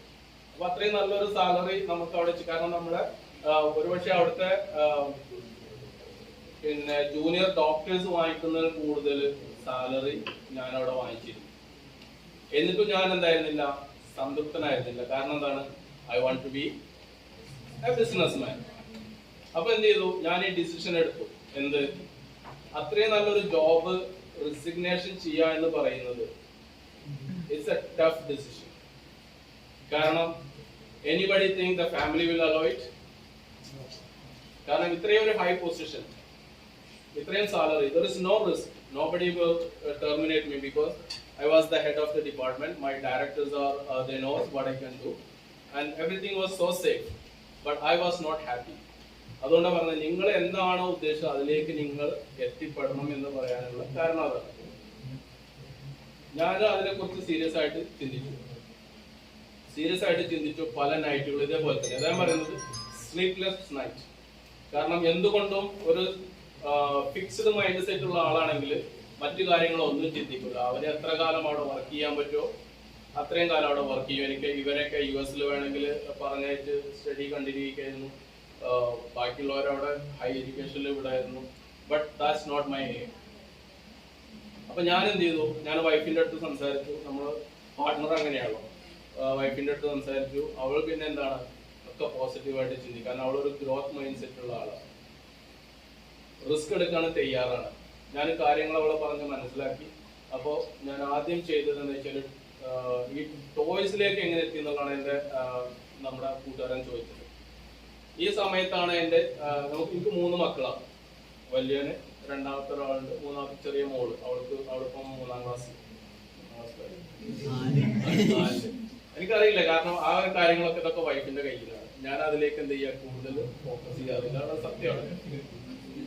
അപ്പൊ അവളിപ്പോ 4ാം ക്ലാസ്സിലാണ്. ഇവള് കുട്ടിയായിരിക്കുന്ന സമയത്ത് അവിടുത്തെ ഗവൺമെന്റ് എന്ത് ചെയ്തു, അവിടെയുള്ള ഫ്രീ സ്പേസുകളൊക്കെ ചെറിയ പ്ലേ ഗ്രൗണ്ടുകളാക്കി മാറ്റി.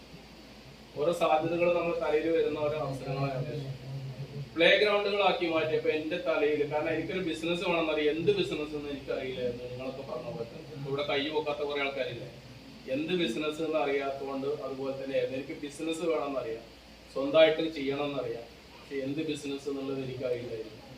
ആ സമയത്താണ് ഇവര് ചെറിയ പാർക്കുകളൊക്കെ സെറ്റ് ചെയ്യുന്നത്. അപ്പൊ ഞാൻ ആലോചിച്ചു, ഇങ്ങനെ ഒരു പാർക്ക് നമ്മുടെ നാട്ടിൽ സെറ്റ് ചെയ്യാതെ എന്താണ്. അപ്പൊ അതിനെ കുറിച്ചായി പിന്നെ ചിന്തകൾ. ഈ ചിന്തകൾ വന്നപ്പോ എന്ത് ചെയ്തു, ഏറ്റവും കൂടുതൽ മാനുഫാക്ചേഴ്സ് ഉള്ളത് ചൈനയിലാണ്. അങ്ങനെ ആ സമയത്താണ് നമ്മൾ പെറ്റ് റീലൊക്കേഷന്റെ ഒരു പിന്നെ കോൺഫറൻസ് ഹോങ്കോങ്ങിൽ നടക്കുന്നുണ്ടായിരുന്നു. അപ്പൊ ഞാൻ കമ്പനിയായിട്ട് ഡിസ്കസ് ചെയ്തു. അവരടുത്ത് പറഞ്ഞു ഇങ്ങനെ ഹോങ്കോങ്ങിൽ കോൺഫറൻസ് ഉണ്ട്. അവർ പറഞ്ഞു ഗോ ഫോർ ഇറ്റ്.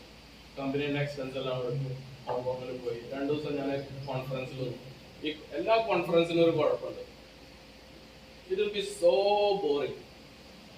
കാരണം കോൺഫറൻസിൽ ഓരോരുത്തർ വരും, അവരവരെ പെറ്റിനെ സെൻഡ് ചെയ്യാനുള്ള കാരണങ്ങളും അവർ സ്റ്റിക്ക് ചെയ്യാനുള്ള കാരണങ്ങളും അവർ fall in love with animals and all those things. I get so bored. So I get out from there and then I cross the boat China from Hong Kong. നമുക്ക് ഭാഷ അറിയില്ല.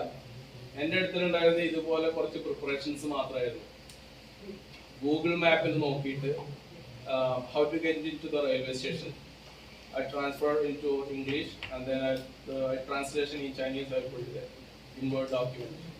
How to get into railway station, how to get into the city, how can I send into, so I can show to the people. കാരണം ചൈനയിൽ ഒരു പ്രശ്നമുണ്ട്, English government തീരെ promote ചെയ്യാത്ത ഒരു സംഭവമാണ്. അവർക്ക് ഇംഗ്ലീഷ് പഠിക്കണമെങ്കിൽ സ്പെഷ്യൽ ട്യൂഷനോ കാര്യങ്ങളോ പോയിട്ട് ഇംഗ്ലീഷ് പഠിക്കും. അപ്പോൾ ആ ഒരു രാജ്യത്ത് നമ്മൾ റെയിൽവേ സ്റ്റേഷനിൽ എയർപോർട്ടിൽ ഇറങ്ങിയിട്ട് ബസ് സ്റ്റേഷനിൽ പോയിട്ട് ഇത് കാണിച്ചു കൊടുക്കും.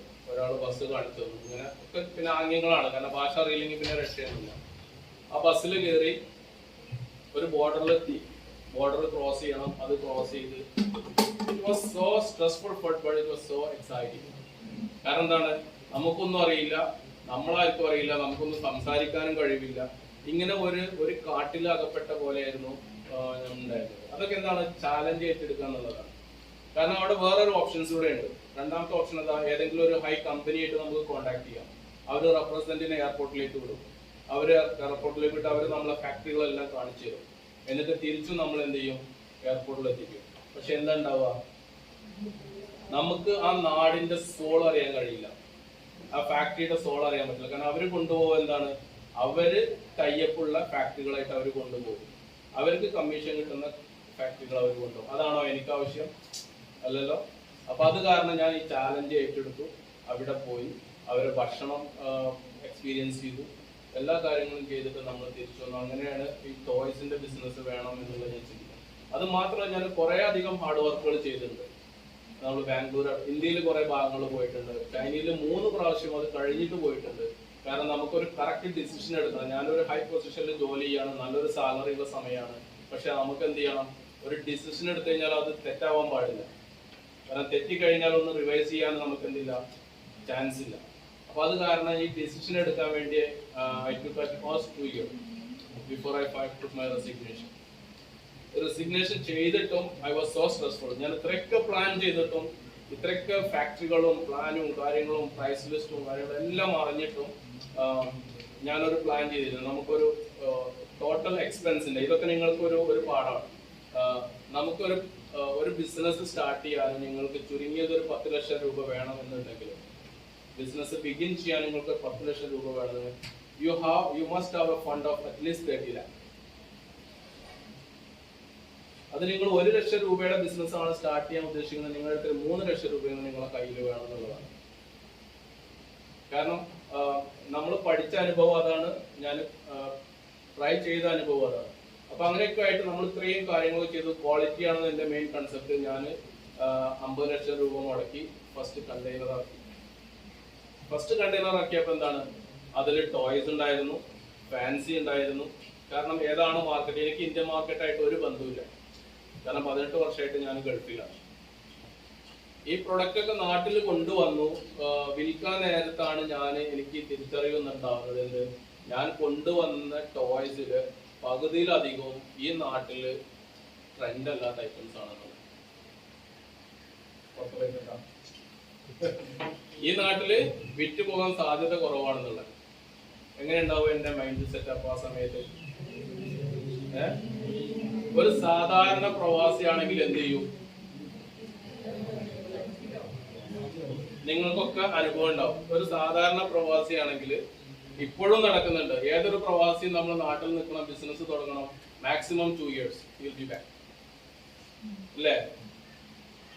വളരെ ചുരുക്കം പേര് മാത്രമുള്ള എന്ത് ചെയ്യുക, നാട്ടില് നല്ലത്. ചിലപ്പോൾ നമ്മളെ ഉപ്പയാവാം, നമ്മളെ ജ്യേഷ്ഠനാവാം. കാരണം അവർക്ക് ഇവിടെ ജീവിക്കാൻ കഴിയില്ല. ഇവിടുത്തെ ഒരു സെറ്റ് അങ്ങനെയാണ്, ഇവിടുത്തെ ചാലഞ്ച് അങ്ങനെയാണ്. നമ്മൾ മോശമാണെന്നല്ല പറയുന്നത്, കാരണം അവർ ഒരു 10-20 വർഷമായിട്ട് അവർ ഉപയോഗിച്ചുകൊണ്ടിരിക്കുന്ന വെക്കേഷന് വരുന്ന ഒരു ഫീൽ അല്ല നമ്മൾ ഫൈനലി ഇവിടെ സെറ്റിൽ ചെയ്യുന്ന സമയത്ത്. അങ്ങനെ ആ ഒരു സമയത്ത് ഞാൻ തിരിച്ചറിഞ്ഞു എന്ത്, നമ്മളെ കൊണ്ടുവന്ന ഐറ്റംസ് പകുതിയിലധികം ഇവിടെ വിറ്റ് പോകട്ടാണ്. It was so stressful, I was so stress mind, but I want to be a businessman. So what, ഞാനൊരു വലിയൊരു സ്ഥാപനം റെന്റിനെടുത്തിരുന്നു.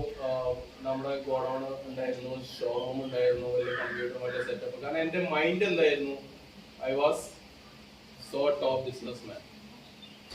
That's what I felt at the time, but I was wrong.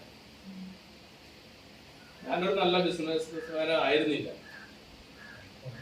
കാരണം എന്താണ്, മാർക്കറ്റിൽ എന്തൊക്കെയായിരുന്നു സെല് ചെയ്യാന്നുള്ളതിനെ കുറിച്ച് മാത്രം ഞാൻ പഠിച്ചില്ല. ഏതൊക്കെ എവിടെ നിന്നൊക്കെ കിട്ടും. കാരണം what I feel so interest, I purchased it. My interest may be not for you, it was not so interest, right? എന്റെ താല്പര്യം ചിലപ്പോൾ എന്തായിരിക്കില്ല, മാർക്കറ്റിനും ബിസിനസ്സിനും ചിലപ്പോൾ ആൾക്കാർക്ക് അത് വലിയ ഇഷ്ടം ഉണ്ടായിരിക്കില്ല.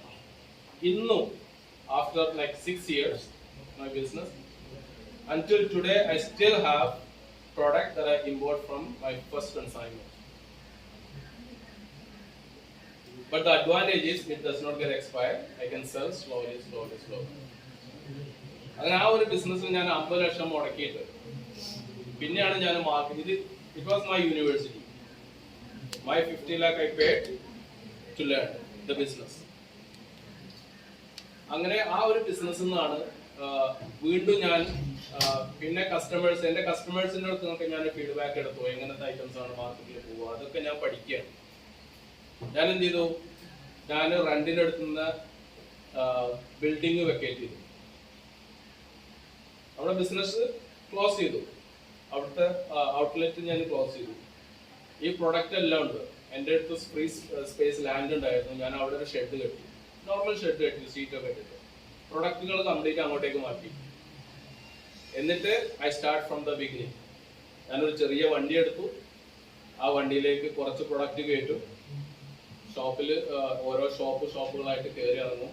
പ്രൊഡക്റ്റ് വേണമെന്ന് ചോദിക്കും. കുറേ പേര് പറയും എനിക്ക് വേണ്ടാത്ത, റേറ്റ് കൂടുതലാണ്. ക്വാളിറ്റി ചില കസ്റ്റമേഴ്സിനെ സംബന്ധിച്ചിടത്തോളം ക്വാളിറ്റി അവർക്ക് ഇമ്പോർട്ടൻ്റ് അല്ല, അവർക്ക് എന്ത് ചെയ്യണം, കൂടുതൽ ലാഭം കിട്ടും. അതുകൊണ്ടാണ് ഈ ചെറിയ ഷോപ്പിലൊക്കെ ഈ ഏറ്റവും ക്വാളിറ്റി ഇല്ലാത്ത ടോയ്സൊക്കെ നിങ്ങൾ കാണില്ലേ, കയറിലൊക്കെ തൂക്കിട്ടിട്ട് കവറിലൊക്കെ തൂക്കിയിട്ട് നമ്മൾ മക്കൾക്ക് കൊണ്ടുപോയി കൊടുത്തു കഴിഞ്ഞാൽ കൊടുത്ത് നമ്മൾ തിരിയുമ്പോഴത്തേക്ക് അത് പൊട്ടിയിട്ടുണ്ടാവും. നമ്മളെ മക്കളെ ചീത്ത വിളിക്കും, പൊട്ടിച്ചു എന്ന് പറഞ്ഞിട്ട്, ഇല്ലേ? പക്ഷെ എന്നാൽ ഏറ്റവും കൂടുതൽ ടോയ്സ് പൊട്ടിച്ചവനോ ഏറ്റവും കൂടുതൽ കുരുത്തക്കേട് കാണിച്ചവനായിരിക്കും അവന്റെ ജീവിതത്തിൽ ഉന്നത സ്ഥാനങ്ങളിലേക്ക് എത്തുക. കാരണം എന്താണ്, അവനെന്താണ്, ഗ്രോത്ത് മൈൻഡ് സെറ്റ് ആണ്. ഒന്നും പൊട്ടിക്കാതെ ഉള്ളത് ടോയ്സ് ഒക്കെ ഇപ്പൊ നിങ്ങളൊക്കെ ആ ഒരു ഗണത്തിലാണെങ്കിൽ തെറ്റിദ്ധരിക്കണ്ട, നിങ്ങളുടെ മൈൻഡ് സെറ്റ് നിങ്ങൾക്ക് മാറ്റാം. കാരണം നമുക്ക് കിട്ടിയതൊക്കെ ഒരു കേട് വരുത്താതെ സൂക്ഷിച്ച് വെച്ച ആൾക്കാർക്ക് ജീവിതത്തിൽ കൂടുതൽ ആൾക്കാർക്ക് എന്ത് ചെയ്യാൻ പറ്റില്ല, മുന്നേറാൻ കഴിയില്ല. അങ്ങനെ ആ സമയത്താണ് ഞാൻ പിന്നെ ഒരു 60% കസ്റ്റമേഴ്സ് എൻ്റെ അടുത്ത് പറഞ്ഞു, നീ ക്വാളിറ്റി കുറഞ്ഞ ടോയ്സ് കൊണ്ടുപോകാം, ക്വാളിറ്റി കുറഞ്ഞ ടോയ്സ് കൊണ്ടുപോകാം, ഞങ്ങൾ വാങ്ങിച്ചോളാം, നമുക്ക് ആവശ്യമുണ്ട്. ഏറ്റവും കൂടുതൽ പ്രോഫിറ്റ് കിട്ടുന്നത് എന്താണ്, ക്വാളിറ്റി കുറഞ്ഞ ടോയ്സിലാണ്. അങ്ങനെ ഞാൻ വീണ്ടും ചൈനയിലേക്ക് തന്നെ കയറാണ്, വേറെ ഒരു 50 ലക്ഷം എടുത്തിട്ട്. ഞാൻ ഗൾഫിലേക്ക് പോകുന്നത് എനിക്ക് എൻ്റെ ഇതല്ല, കാരണം എൻ്റെ ഗോൾ എന്ന് പറയുന്നത് ഞാനൊരു ബിസിനസ്മാൻ ആവാന്നുള്ളത്. തിരിച്ചു പോയി കഴിഞ്ഞാൽ പിന്നെ ഞാൻ വീണ്ടും ഒരു പ്രവാസ, ഒരു എംപ്ലോയി ജീവിതത്തിലേക്കാണ് പോകുന്നത്. ഞാൻ വീണ്ടും കാശ് എടുത്തിട്ട് ചൈനയിൽ പോയി. അപ്പൊ എന്റെ ലക്ഷ്യം എന്തായിരുന്നു, പകുതിയെങ്കിലും ക്വാളിറ്റി കുറഞ്ഞ സാധനങ്ങൾ വാങ്ങിക്കുക. കാരണം മാർക്കറ്റിൽ ആവശ്യമാണ്. ഞാൻ ചൈനയിൽ പോയി ഫാക്ടറികളിൽ പോയി ക്വാളിറ്റി കുറഞ്ഞ സാധനം ഞാൻ കയ്യിലെടുത്തു. But I feel not so comfortable. എനിക്കത് വാങ്ങിക്കാൻ കഴിയുന്നില്ല, കാരണം അത് ക്വാളിറ്റി ഇല്ല. അത് ഞാൻ എൻ്റെ മക്കൾക്ക് വാങ്ങിച്ചു കൊടുക്കില്ല. പിന്നെ എങ്ങനെ ഞാനത് വിൽക്കും? ഞാൻ എന്ത് ചെയ്തു, വീണ്ടും ക്വാളിറ്റി ഉള്ള ടോയ്സ് തന്നെ കൊണ്ടുവന്നു. ചെറിയൊരു ചേഞ്ച് വരുത്തി. നമുക്ക് നാട്ടിലത്തെ ട്രെൻഡുകളും കാര്യങ്ങളും ചെറുതായിട്ട് നമുക്ക് മനസ്സിലാക്കിയിട്ടുണ്ടാവും. പക്ഷെ വീണ്ടും ഞാൻ എന്ത് ചെയ്തു, ക്വാളിറ്റിയുള്ള ടോയ്സ് കൊണ്ടുവന്നു. ആ ക്വാളിറ്റിയുള്ള ടോയ്സ് കൊണ്ട് മാത്രമാണ് ഞാൻ 4Kids എന്ന് പറയുന്ന സ്ഥാപനത്തിൽ നിലനിൽക്കുന്നതും കസ്റ്റമേഴ്സ് എന്നെ ഇങ്ങോട്ട് വിളിക്കുന്നത്. പിന്നെ മെയിനായിട്ട് നിങ്ങളൊക്കെ ചെയ്യേണ്ട ഒരു കാര്യമുണ്ട്.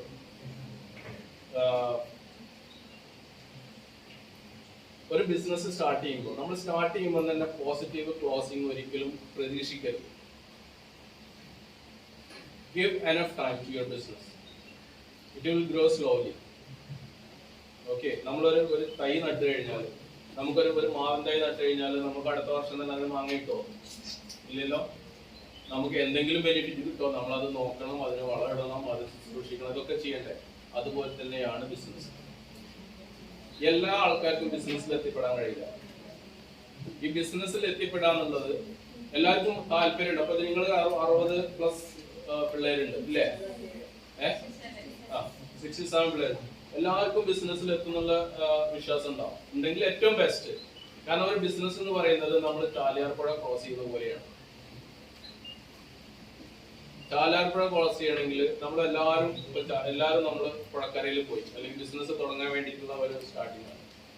പുഴക്കരയിൽ പോയി കുറച്ച് ആൾക്കാർ എന്ത് ചെയ്യും? പുഴക്കരയിൽ നിന്നിട്ട് നടക്കുമോ, കുറെ ദൂരമുണ്ട്, ഞാൻ ചിലപ്പോൾ സ്വിം ചെയ്താൽ അങ്ങോട്ടേക്ക് എത്തൂല എന്ന് പറഞ്ഞിട്ട് അവരെന്ത് ചെയ്തു? തിരിച്ചു പോയി. കുറച്ചു പേരെന്ത് ചെയ്യും? എത്തുമായിരിക്കും, നോക്കാം. അവർ ആദ്യം കാലൊന്ന് വെള്ളത്തിലിടും. കാല് വെള്ളത്തിലിട്ട് തണുപ്പാണ്, ഇത് ചിലപ്പോൾ അങ്ങോട്ടേക്ക് എത്തില്ല, അവരും തിരിച്ചു പോരും ഇല്ലേ? കുറച്ചെങ്കിലും ആൾക്കാരെന്ത് ചെയ്യും? തിരിച്ചു പോരും. വീണ്ടും ബാക്കിയുള്ള കുറച്ച് പേരെന്ത് ചെയ്യും? ഏതെങ്കിലും നോക്കാം, ഏതെങ്കിലും ഇറങ്ങിയില്ലേ, പകുതിയറ്റം പോവും. പകുതിയറ്റം പോയിട്ട് അവർക്ക് പേടിയാണോ, ഇപ്പൊ അങ്ങോട്ട് എത്തുവോ? വേണ്ട, വെറുതെ റിസ്ക് എടുക്കണ്ട, നമുക്ക് തിരിച്ചെന്നെ പോകാന്നുള്ളവർക്ക് തിരിച്ചു പോരും. അതില് 1, 2 അല്ലെങ്കിൽ 10 ആൾക്കാർ മാത്രമുള്ള എന്ത് ചെയ്യാം? ഏതായാലും പകുതിയറ്റം എത്തി. ഇനി ബാക്കോട്ടും സെയിം ദൂരാണ്, മുന്നോട്ടും സെയിം ദൂരാണ്. അപ്പൊ ഏതായാലും മുന്നോട്ട് തന്നെ സ്വിം ചെയ്യാന്ന് പറയും. ഇത് തന്നെയാണ് ബിസിനസ്സിൽ നടക്കുന്നത്. നിങ്ങൾ എത്രയോ പേര് ബിസിനസ് സ്റ്റാർട്ട് ചെയ്യാൻ പ്ലാനിങ് ഉണ്ടാവും, തുടങ്ങില്ല. മനസ്സിലുണ്ടാവും, തുടങ്ങില്ല. ചിലവര് സ്റ്റാർട്ട് ചെയ്യും, മുഴുവനാക്കൂല. ഇത് തന്നെയാണ് ബിസിനസ്സിൽ. അപ്പൊ എന്ത് ചെയ്യാ? ഞാൻ എന്റെ ബിസിനസ്സിന് കൊടുത്തത് 5 വർഷമായിരുന്നു. 5 വർഷം എന്തിനു കൊടുത്തത്? പോസിറ്റീവ് ക്ലോസിനല്ല. പോസിറ്റീവ് ക്ലോസിനല്ല ഞാൻ 5 വർഷം കൊടുത്തത്. ഞാൻ 5 വർഷം എന്റെ ബിസിനസ്സിന് കൊടുത്തത്, നമ്മളിപ്പോ ഒരു വെള്ളം, ഒരു തോണി, പേപ്പറിന്റെ തോണി നമ്മളില്ലേ, നമ്മൾ വെള്ളത്തിലോട്ട് താഴാണ്ട് നമ്മൾ സ്റ്റേബിൾ ആയിട്ട് നിൽക്കുക. അതായത് എന്റെ ബിസിനസ് പോസിറ്റീവ് ക്ലോസും അല്ല നെഗറ്റീവ്, നമുക്ക് സ്റ്റേബിൾ ആയി നിൽക്കാൻ വേണ്ടിയിട്ട് ഞാൻ എന്ത് ചെയ്തു? 5 വർഷമാണ് കൊടുത്തത്. അതുകൊണ്ടുള്ള ഗുണം എന്താന്ന് വെച്ച് കഴിഞ്ഞാല്, നമുക്ക് ഫസ്റ്റ് ഇയർ കഴിയുമ്പോൾ നമുക്ക് ആലോചിക്കാം, I still have 4 years to go. ബാക്കിലോട്ട് എന്ത് ചെയ്യാം? നമുക്ക് നോക്കാം എത്ര കസ്റ്റമേഴ്സ് നമുക്ക് ഈ ഒരു വർഷം കിട്ടി, നമ്മൾ എത്ര കണ്ട് പ്രൊഡക്റ്റ് സെൽ ചെയ്തു. രണ്ടാമത്തെ വർഷം കഴിയുമ്പോഴും നമുക്ക് നോക്കാം കഴിഞ്ഞ വർഷത്തിലും കൂടുതൽ കസ്റ്റമേഴ്സിന് പ്രാവശ്യം നമുക്ക് സെൽ ചെയ്യാൻ കഴിഞ്ഞു. അപ്പോഴും പോസിറ്റീവ് ക്ലോസിംഗ് അല്ല. കാരണം positive closing I have like stable ചെയ്യാൻ എനിക്ക് 5 years ഉണ്ട്. എനിക്ക് ഫസ്റ്റ് ഫോൺ കോള് ഇത് 4 kids ആണോ എന്ന് ചോദിച്ച് ഇങ്ങോട്ട് ഫോൺ കോൾ വന്നത് 2 വർഷം കഴിഞ്ഞതിന് ശേഷം. അത്രയും സമയം നമ്മൾ എന്ത് ചെയ്യണം? കംഫർട്ടബിളി നമ്മൾ മാർക്കറ്റിൽ നിൽക്കണം. നമ്മൾ കസ്റ്റമേഴ്സിനെ അങ്ങോട്ട് പോകും, അവർക്ക് പ്രൊഡക്റ്റ് കൊടുക്കും, തിരിച്ചു കാശ് വാങ്ങിക്കും, ചിലപ്പോൾ കിട്ടും. പക്ഷെ എന്താണ്, ഇത് 4 kids ആണോ, എനിക്ക് നിന്റെ പ്രൊഡക്റ്റ് വേണം എന്നുള്ള ഫോൺ കോൾ വന്നപ്പോഴത്തേക്ക് എനിക്ക് 2 വർഷം എടുത്തിട്ടുണ്ടായിരുന്നു. അപ്പൊ ഓരോ ബിസിനസ്സും എന്ന് പറയുന്നത്, നമ്മളൊരു ബിസിനസ്മാൻ ആവണമെങ്കിൽ, അല്ലെങ്കിൽ ഒരു ബിസിനസ് എന്ന് പറയുന്നത് ഇത് ഒരു രാത്രി കൊണ്ട് സംഭവിക്കുന്ന സംഭവമല്ല. അതിന് നമ്മൾ എഫേർട്ട് വേണം, നമ്മുടെ ഡ്രീം വേണം, നമ്മൾ അതിനു വേണ്ടിയിട്ട് കഠിനാധ്വാനം ചെയ്യണം, നമുക്കൊരു ലക്ഷ്യം വേണം. ഏത് പ്രൊഡക്റ്റും നമുക്ക് സെൽ ചെയ്യാൻ കഴിയും. നല്ല പ്രൊഡക്റ്റ് മാത്രമേ മാർക്കറ്റ് ആവുന്ന ആർക്കെങ്കിലും വിശ്വാസം ഉണ്ടോ? ഇത് പ്രൊഡക്റ്റിന്റെ മേന്മയാണോ നല്ല ബിസിനസ്? അല്ല. കാരണം പെപ്സി, കൊക്കോകോല ഇതൊരു നല്ല പ്രൊഡക്റ്റ് ആണോ? കിൻഡർക്കി അല്ലെങ്കിൽ ഫ്രൈഡ് ചിക്കൻ, പിന്നെ അതുപോലെ ബർഗർ കിങ്, മാക്ഡൊണാൾഡ്, ഇതൊക്കെ നല്ല പ്രൊഡക്റ്റ് ആണോ? അല്ല. ഏറ്റവും കൂടുതൽ ടേൺ ഓവർ ചെയ്യുന്ന പ്രൊഡക്റ്റുകളാണ് ഇതൊക്കെ. അപ്പൊ ഒരു പ്രൊഡക്റ്റിന്റെ ഗുണമേന്മ മാത്രമല്ല എന്ത് ബിസിനസിന്റെ സക്സസ് എന്ന് പറയുന്നത്. അപ്പൊ ഒരു സുപ്രഭാതത്തിൽ നിങ്ങളെ ബിസിനസ് മുന്നോട്ട് തന്നെ പോകും. ഒരിക്കലും എന്ത് ചെയ്യരുത്, പിന്തിയരുത്. കാരണം എന്റെ ഒരു കൂട്ടുകാരൻ, ഞാൻ ഈ ബിസിനസ് തുടങ്ങുന്ന 2 വർഷം 3 വർഷമായപ്പോൾ ഞാനൊരു കൂട്ടുകാരനെ കണ്ടു, ഗൾഫിലുള്ള ആളിനെ. പുള്ളി ദുബായിൽ നിന്ന് വന്നതാണ്. പുള്ളി 4 പേര് കൂടിയിട്ട് എന്ത് ചെയ്തു, ഒരു ഹോട്ടൽ ബിസിനസ് സ്റ്റാർട്ട് ചെയ്തു. മഞ്ചേരി മേലാകത്താണ് സ്റ്റാർട്ട് ചെയ്തത്. അവർ 4 പേരും 25 ലക്ഷം രൂപ എടുത്തിട്ട് ഹോട്ടൽ സ്റ്റാർട്ട് ചെയ്തു. ആർക്കും കുക്കിംഗ് അറിയില്ല. അതുകൊണ്ടാണ് ഞാൻ പറഞ്ഞത് നിങ്ങൾക്ക് പാഷനായിരിക്കണം എന്നുള്ളത്. കാരണം നിങ്ങൾക്ക് അറിയുന്ന ജോലിയെ ഇന്ന് നിങ്ങൾ ബിസിനസ് തുടങ്ങുമ്പോഴുള്ളൂ നിങ്ങൾക്ക് അതിൽ മുന്നോട്ട് നയിക്കാൻ കഴിയും. ഇവര് 4 പേരും എന്തല്ല, പാചകം ചെയ്യാനൊന്നും അവർക്ക് അറിയില്ല. ഇവര് ഹോട്ടൽ ബിസിനസ് സ്റ്റാർട്ട് ചെയ്തു. 3 മാസം കഴിഞ്ഞപ്പോഴത്തേക്ക് അവർ ക്ലോസ് ചെയ്തു. 1 കോടി രൂപ ലോസ്. കാരണം അവർ ഇൻവെസ്റ്റ് ചെയ്ത ഇന്റീരിയറും അവർ ഇൻവെസ്റ്റ് ചെയ്ത പാത്രങ്ങളും കാര്യങ്ങളും എന്തെല്ലാം അവർക്ക് സെയിം ആൾക്ക് വിൽക്കാൻ കഴിയും. അപ്പൊ അവരുടെ അടുത്ത് ഞാൻ ചോദിച്ചു, ഞാൻ ഇത് ക്ലോസ് ചെയ്തതിനു ശേഷമാണ് ഞാൻ ഈ പുള്ളിയെ കാണുന്നത്. അവർ വന്നതും ബിസിനസ് സ്റ്റാർട്ട് ചെയ്തതും ഞാൻ അറിയില്ല. അപ്പൊ ഞാൻ കാരണം ചോദിച്ചു, എന്താ സംഭവിച്ചു? 3 മാസമായിട്ടുള്ളൂ, അതൊന്നും കിട്ടുന്നില്ല എന്ന് പറഞ്ഞു. സ്റ്റാർട്ട് ചെയ്ത് 3 മാസം ആയപ്പോഴത്തേക്കും അതിൽ നിന്ന് പ്രോഫിറ്റ് ഇല്ല എന്ന് പറഞ്ഞിട്ട് അവർ ആ ബിസിനസ് ക്ലോസ് ചെയ്തു. ഇപ്പൊ മനസ്സിലായോ നിങ്ങളെ സമയം കൊടുക്കണം എന്ന് പറയുന്നത്? കാരണം നിങ്ങളെ സമയം, കാരണം ഈ 3 മാസം കൊണ്ട് ഈ മഞ്ചേരി ഇങ്ങനെ ഒരു ഹോട്ടലുകൾ എത്ര പേർക്ക് അറിയാൻ പറ്റും? ഇതിൽ നല്ല ഫുഡാണ് കൊടുക്കുന്നത്, സാറ്റിസ്ഫൈഡ് ആണെന്നുള്ളത് എത്ര പേര് എക്സ്പീരിയൻസ് ചെയ്തിട്ടുണ്ടാവും? വളരെ ഒരു 5% കുറവ് മാത്രം. അപ്പൊ ഒരു ബിസിനസ് ഒരിക്കലും ഒരു പെട്ടെന്നൊരു സുപ്രഭാതത്തിൽ എന്തില്ല, അതിന്റെ വിജയം നമുക്ക് എത്തിപ്പെടാൻ കഴിയും. അപ്പോ ഗിവ് എനഫ് ടൈം എന്നാണ് ഞാൻ അതിൽ പറയുന്നത്. ഓക്കെ. പിന്നെ നമ്മൾ ചെയ്യേണ്ടത് എപ്പോഴും നമുക്ക് എന്ത് ചെയ്യണം, ഒരു സേഫ്റ്റി നമ്മൾ ചെയ്യണം. ഒരു സേഫ്റ്റി ഫെൻസ് നമ്മളെ ബിസിനസിന്റെ ഏറ്റവും ഓപ്പൺ ഉണ്ടായിരിക്കണം. നമ്മളൊരു അന്ധമായിട്ട് ഒരു ബിസിനസ്സിലേക്കാണ് ചാടുക. നമ്മളൊരു വെള്ളം കണ്ടു, അതിലേക്ക് ഒറ്റയടിക്കാൻ ചാടും. നമുക്ക് അവിടെ എത്താൻ കഴിയാൻ വെള്ളത്തിന് ഒഴുക്കുണ്ടോ, അത് കുഴിയാണെന്നോ അതിൽ കല്ലുണ്ടോ എന്നൊന്നും നമുക്കറിയില്ല. അപ്പൊ എപ്പോഴും നമ്മൾ എന്ത് ചെയ്യണം, സേഫ്റ്റിക്ക് പ്രാധാന്യം കൊടുക്കണം. കാരണം എന്താണ്, നമ്മളൊരു വലിയ താഴ്ചയിൽ പോയി കഴിഞ്ഞാൽ നമുക്ക് ഉയർത്തി നിൽക്കാൻ കഴിയാത്ത താഴ്ചയിലേക്ക് ഒരിക്കലും പോകരുത്. ഇത് ഞാൻ നിങ്ങളെ പേടിപ്പിക്കാൻ വേണ്ടി പറയുന്നതല്ല. ഒരു ബിസിനസ് നമ്മൾ ചെയ്യുമ്പോൾ നമ്മൾ എന്തെല്ലാം കാര്യങ്ങൾ അറിഞ്ഞിരിക്കണം എന്നുള്ളതിനെ കുറിച്ചാണ് നമ്മൾ പറയുന്നത്. ഓക്കെ. പിന്നെ നമുക്ക് ഓരോ വീഴ്ചകളും നമ്മൾ പോസിറ്റീവായിട്ട് എടുക്കാം, അതിൽ നിന്നൊരു പാഠം ഉൾക്കൊള്ളാം. അതൊക്കെയാണ് അന്ന് ചെയ്യേണ്ടത്. ഓക്കെ. പിന്നെന്താണ്, നമ്മൾ ഹോണസ്റ്റ് ആയിരിക്കണം,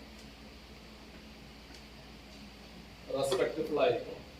കാരണം നമ്മൾ ഒരു തെറ്റായ രീതിയിൽ ഒരിക്കലും എന്ത് ചെയ്യരുത്, 1 രൂപ പോലും സമ്പാദിക്കണമെന്ന് ആരും വിചാരിക്കരുത്.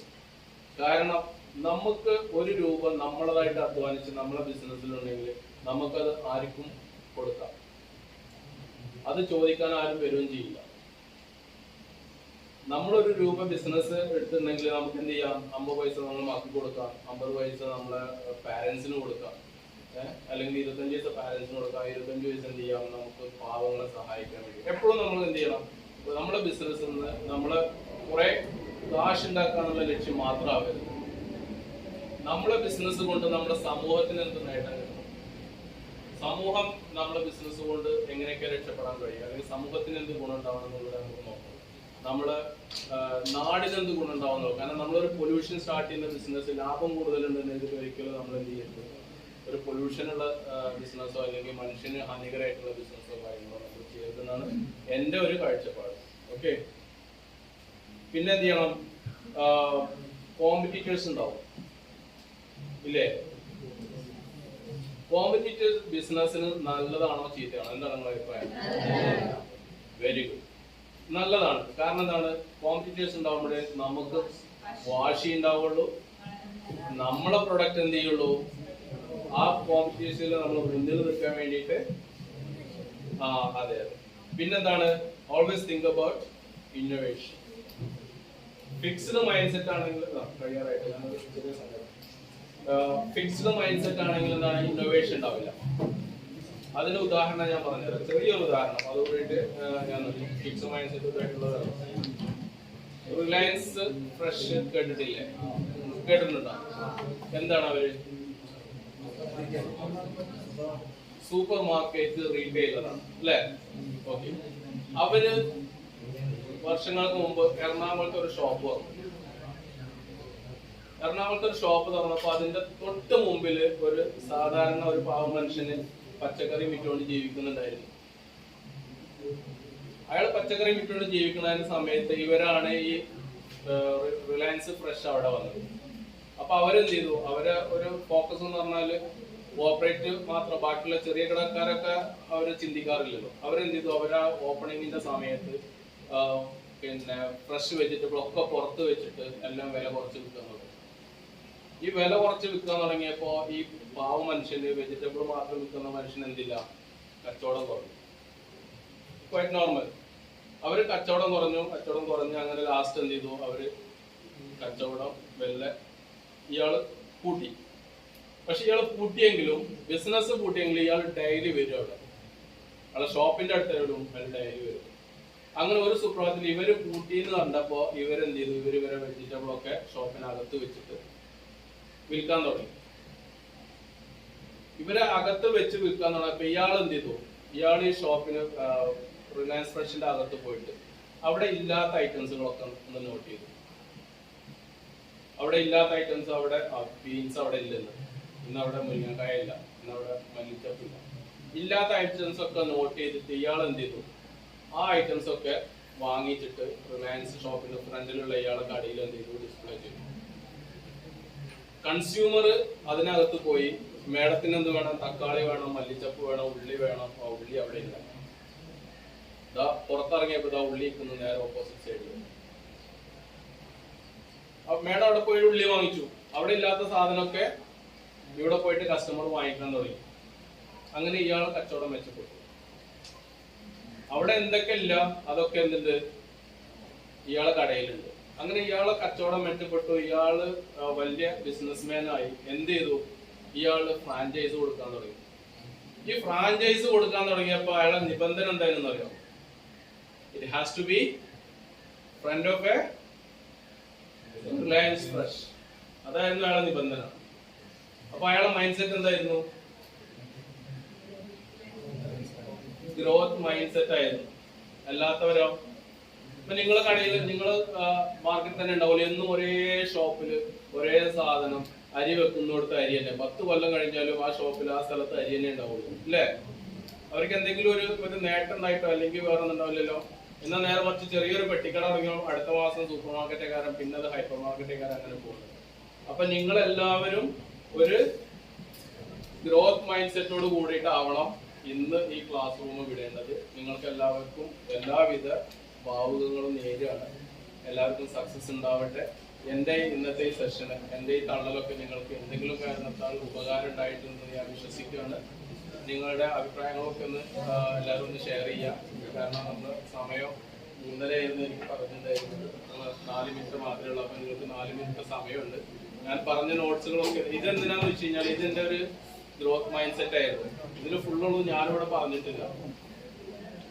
പക്ഷെ ഇതുണ്ടാവുന്ന എനിക്കൊരു കോൺഫിഡൻസ് ആണ്. ഞാൻ ഉത്തരം മുട്ടുന്ന സമയത്ത് എനിക്ക് ഇതിലേക്ക് നോക്കാറുണ്ട്. അപ്പൊ എല്ലാവരും ഇതേപോലെ നിങ്ങൾ ബിസിനസ് തുടങ്ങുക, നിങ്ങളൊരു ഹോംവർക്ക് ചെയ്യുക, അതിനൊരു പ്രിപ്പറേഷൻ ഉണ്ടാവുക, ഒരു ഡ്രീം ഉണ്ടാവുക, ആ ഡ്രീമിൽ എത്തണം എന്നുള്ള കടും വാശി ഉണ്ടാവുക. അപ്പൊ അതുകൊണ്ടാണ് ഞാൻ SSLC തോറ്റ ഞാന് ഇന്ന് IAT എടുത്തു, +2 എടുത്തു. +2 എടുക്കാൻ എന്റെ ഏറ്റവും കൂടുതൽ സഹായിച്ച സാറന്മാരൊക്കെ ഇവിടെ ഉണ്ട്. പിന്നെ +2 എടുത്തു. ഇപ്പൊ ഞാൻ ഡിഗ്രിക്ക് ജോയിൻ ചെയ്തിട്ടുണ്ട് എൻ്റെ ഈ പ്രായത്തിലും. അതെന്താ വെച്ചാൽ നമുക്ക് പഠിക്കാൻ സമയമോ ടൈമോ കാര്യങ്ങളൊന്നുമില്ല. നമ്മൾ ഇത്രയും തിരക്കിന്റെ ഇടയിൽ എന്ത് ചെയ്യുന്നുണ്ട്, നമ്മൾ പഠിക്കുന്നത്. അതൊരു ഡ്രീമാണ്. അപ്പോൾ അതുകൊണ്ട് നിങ്ങൾക്ക് ഇന്നത്തെ ഈ സെഷന്, ഇത് ഫസ്റ്റ് സെഷനാണ്, അത് നിങ്ങൾക്ക് ഉപകാരപ്രദമായി ഞാൻ വിശ്വസിക്കുകയാണ്. ഞാനും ഇതിൽ വലിയൊരു എക്സ്പീരിയൻസ് ഉള്ള ആളൊന്നുമല്ല, കുറേ ക്ലാസ്സുകളും കാര്യങ്ങളും കണ്ടക്ട് ചെയ്ത ആളൊന്നുമല്ല. ഇതാർക്കും ചെയ്യാൻ പറ്റും എന്നുള്ള എൻ്റെ ഒരു വിശ്വാസം. ഞാൻ പറഞ്ഞില്ലേ, ഞാൻ ക്ലാസ് എടുത്തു എന്ന് പറഞ്ഞില്ലേ, എനിക്ക് ആ ഒരു കോൺഫിഡൻസ്, അന്നത്തെ ഒരു കോൺഫിഡൻസ് ഉണ്ടാകുന്നതുകൊണ്ടാണ് ഇത്രയും സ്മാർട്ടായിട്ട് നിങ്ങളുടെ മുമ്പിൽ എനിക്ക് വന്ന് നിൽക്കാൻ കഴിഞ്ഞത്. അപ്പോൾ നിങ്ങൾക്ക് ഉപകാരപ്രദമായെന്ന് ഞാൻ വിശ്വസിക്കുകയാണ്. എല്ലാവർക്കും നല്ലത് വരട്ടെ.